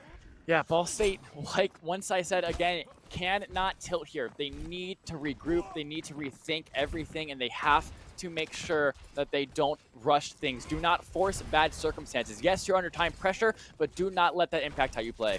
True. As we go into another team fight, Ball State is now under the time that Northeastern originally took this first point from. They've got to try and find something now. They do end up finding one into Duckland. We're seeing the anti does come out onto Frisco, but they are healed relatively fast and taken away from this fight. Once again, the Kitsune Rush comes out. The deflex from Bordy as well. But they take Kiriko out of this fight. Bordy dashes to try and get back. Frisco a little lost right now as they're looking for something to try and fight. They go after Ghost, blocking them off, as well as the Ana Alphabet in that room. The downpour comes out, trapping Ana as well as Ghost in this room. Droid able to find one onto Frisco here, but Bordy and Droid as well as Spencer are not just enough to take this to home. We see Bob come out as well as the Primal Rage.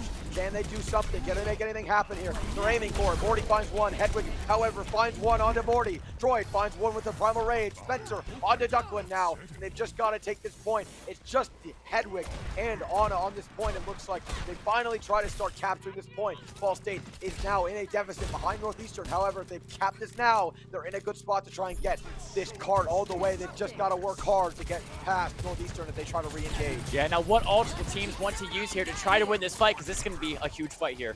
Yeah, Duckland tries to get a little wraparound with the Kiriko. Finds something, however, Spencer takes them out as Frisco gets one onto Bordy. They're quite low. They go to dive the Kiriko. Can they be taken out in time? No. Frisco able to find one onto Spencer. Northeastern responding to this very well. We see the Nano come out. Shiro's able to find one. And sorry, I'm stumbling here.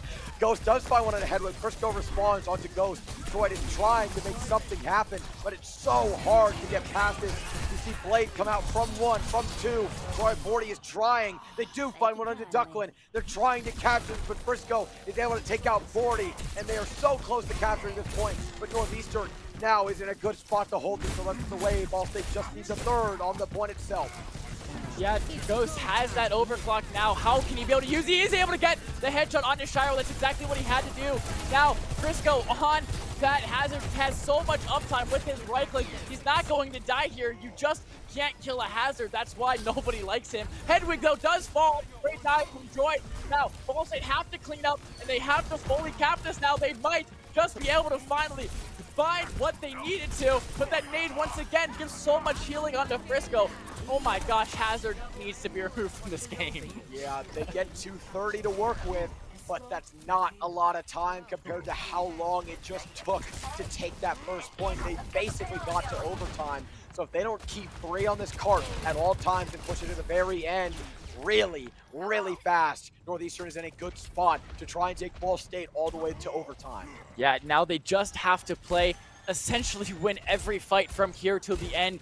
They need to play smart. They have to use their ults well. They have Primal Rage up, which allows Droid to do some really aggressive things. And the Suzu misses QG Hop, and he will fall first. That will give Ball State a lot of space. If Droid can fall back and live, which he can because Frisco got antied by Alphabet. But Frisco has that rain once again, which was used to great effect last time.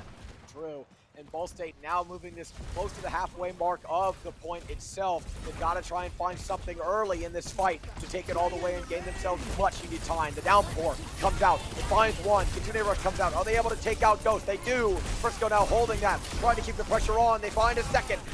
Forward, and fucking take down 2. Hedwig's able to find a 4th, and it's just Droid who gets slept. Can they take him out as Primal Rage is about to run out, or will he be able to fall back to his team in time? It looks like the latter is the case. Okay, so he had to use Primal Rage to live. Doesn't hurt Ball State too much as well in the time bank, but now they're forced to play attack. Defense is much easier to play in this game, but if they can go back quick enough, they won't lose too much time here. They just have to go, and here they go. Here comes the Nano, both onto the Ash and onto the Winston. The Dynamite doesn't find anything, but they're trying their best to find something with these Nanos. They have a lot of ults ready to go, both sides, so they're trying to work with it as this point keeps going. Bordy's able to find one. Duckland responds with a good dash on the Bordy. It's an even fight across the board between both. DPS are down. Kiriko is able to send up Kitsune Rush. We see the Blade come out. It's trying to find one. A good Suzu keeps Ana alive. Spencer finds one. Ghost finds one. Zero's able to find two to even up the odds again.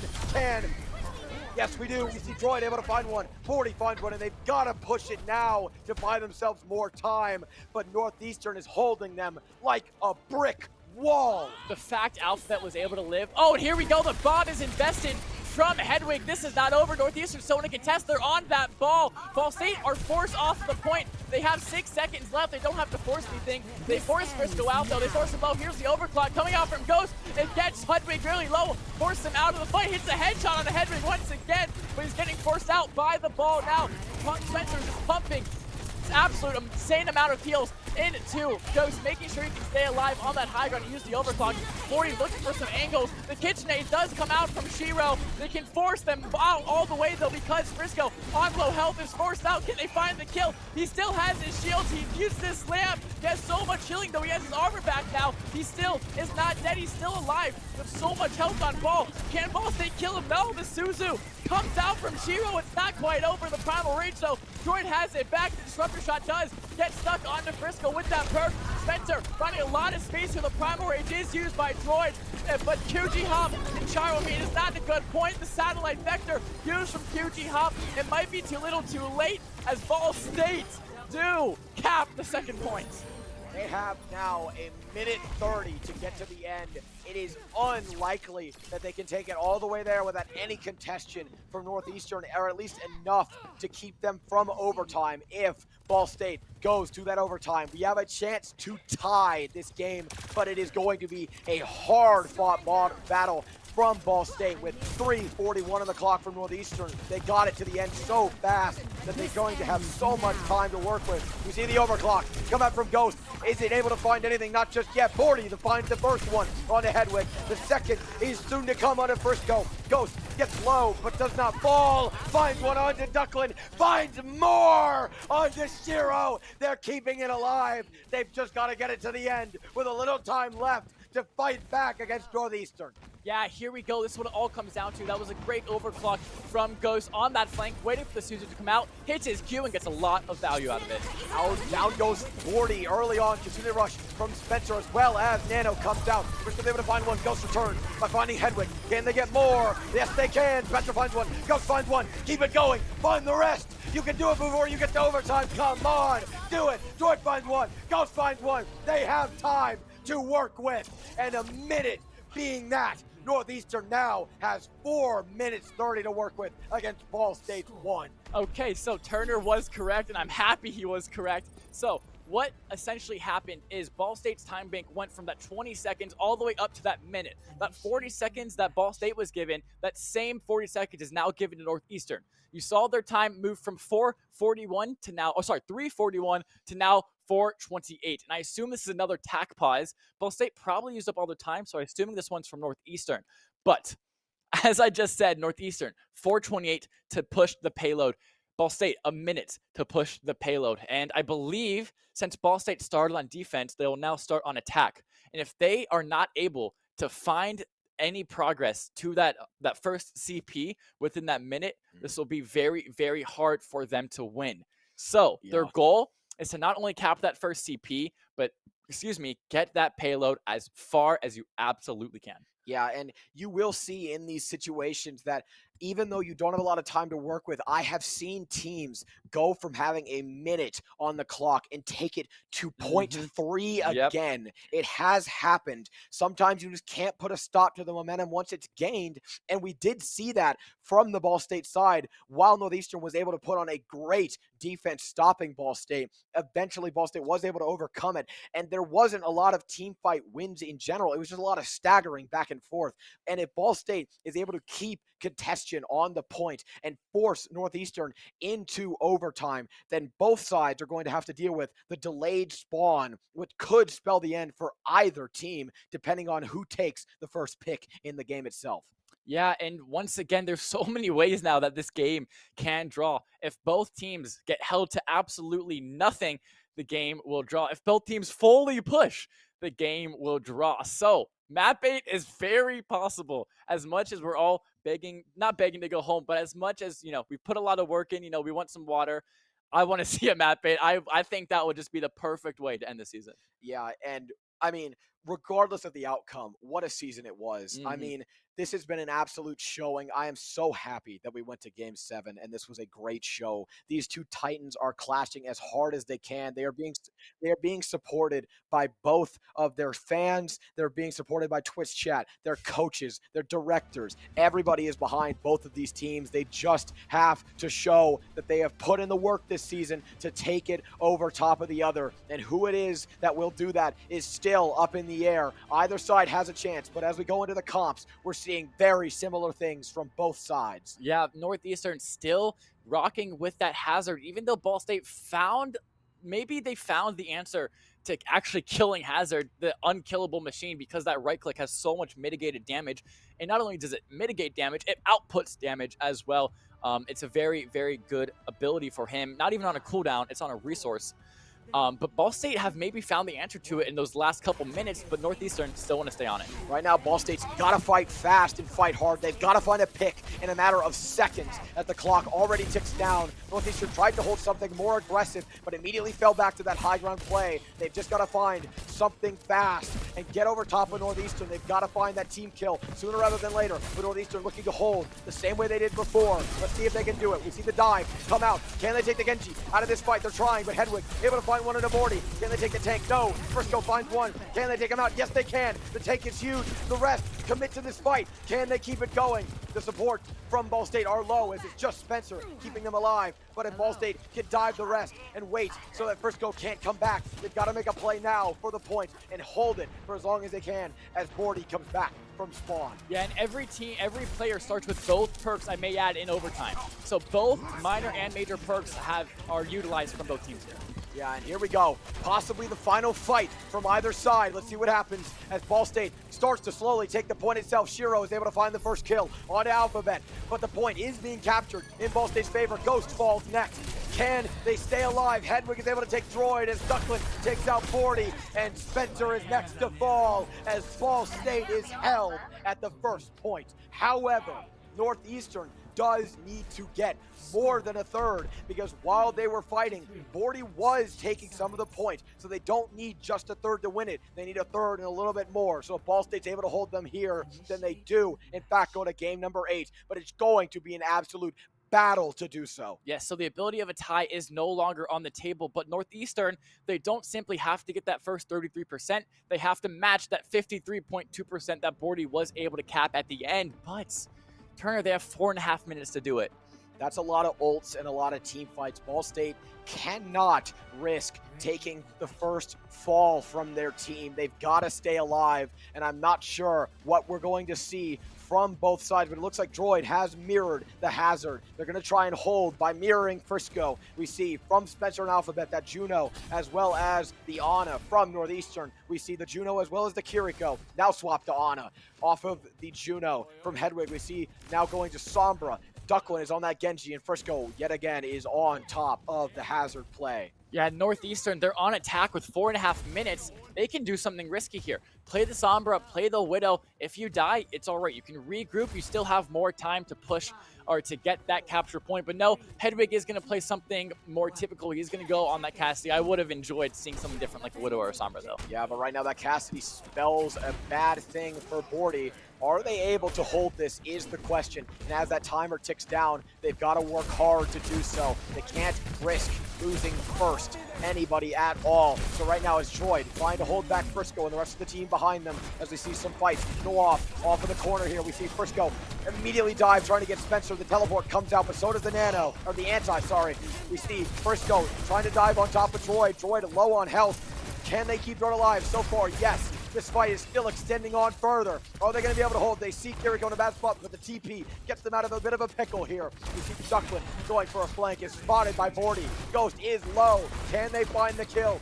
At all. Anybody at all. Right now, they are slowly capping this point, forcing Droid to take this head on. He's low. He's slowly dying. Can they keep him alive? This is the question to be answered. Northeastern still fighting for this as much as they can as Ball State is. They're trying their best to keep this going, keep it alive. They're falling back just a little bit as they keep one on the point at all times. 40, a little bit low. They're still capping it, but nobody has yet to fall. A minute 30 has almost passed, and this team fight still isn't over. Droid is left. Can they take him out of this fight? No, he falls back. One is still being contested. Out comes the Nano. Alpha that falls early on. Nobody else from Northeastern has yet to fall. Can they keep it going? Briscoe finds one. Hedwig finds one. Droid returns the favor. They've got to keep it alive. Hedwig takes down Droid, and 40 falls. Northeastern are your champions. That was so well played from Northeastern, must I say. As you can see them celebrating on the stage, Ball State is absolutely crushed. They were just able to find Alphabet before he was able to get that Nano off. That is what won them the fight there at the end. And congratulations to Northeastern. What a fight it was. What a showing from both sides. They put up such a fight, but eventually Ball State, the #1 seed, gave them a chance to take it all. And wow, what a fight it was. Northeastern, congratulations on your win. And wow, what a showing from both sides. Yeah, so now very shortly we can get you guys to the award ceremony, but first, we can talk about that game a little bit. It just seems like maybe the hazard came out too late from the side of Ball State. Maybe that hazard is still very strong. Hazard is something we thought fell out of the meta. We thought that we found the counters, that Torb, that maybe even the Bastion could be played into that hazard to really, take him out very quickly. So much damage output. But no, Frisco was just able to play it very, very well. And Ball State didn't mirror it quick enough. Maybe was the problem. We were just having a little bit of issues. How do we play into this hazard that we haven't had to fight into so long? Because it's been out of meta. But Northeastern still rocking it here, and Ball State not finding answers. Yeah, I mean, eventually you fight Ball State once and lose. You fight them twice and lose. You are going to learn their patterns, but we are going to go to the tournament or the tournament championship trophy section. So we will see you there and see you back shortly.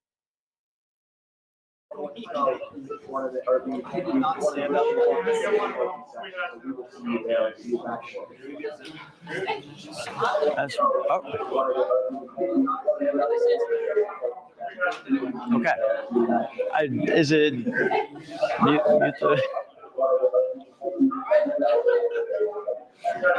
mute the laptop? Thank you. Sorry. Ladies and gentlemen, please direct your attention to the stage where Esports Collegiate Executive Director Mike Verage will present this year's championship awards. First, let's recognize the individual members of the 2025 Esports Collegiate Overwatch Tournament champions, the Huskies of Northeastern University. Will each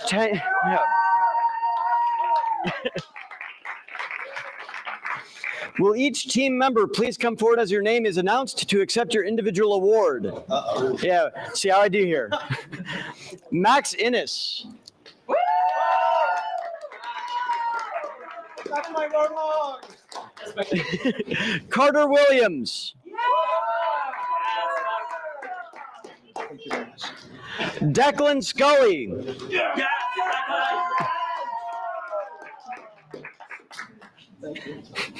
Mike Wu.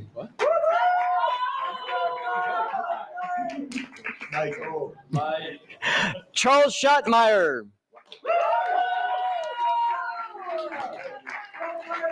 And Leandros Manwaring.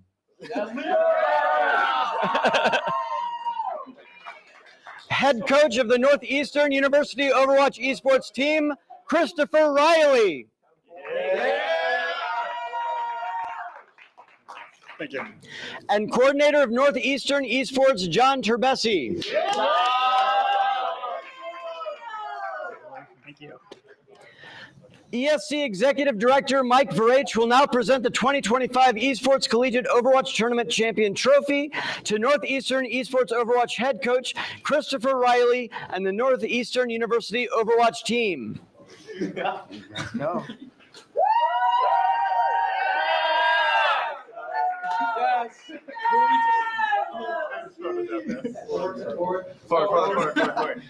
Content. Oh yeah. Let me get out of the way. All right, for console, hold that up. The trophy, that is. We're trying. It's a clip. Okay, you want that? Yeah! Awesome. Thanks, guys. Thank you. Yeah, well, that happen. But thank you guys so much for tuning into the stream. I'll send it over to Spooky. Yeah. So I do want to say one more time, I know I've kept it up.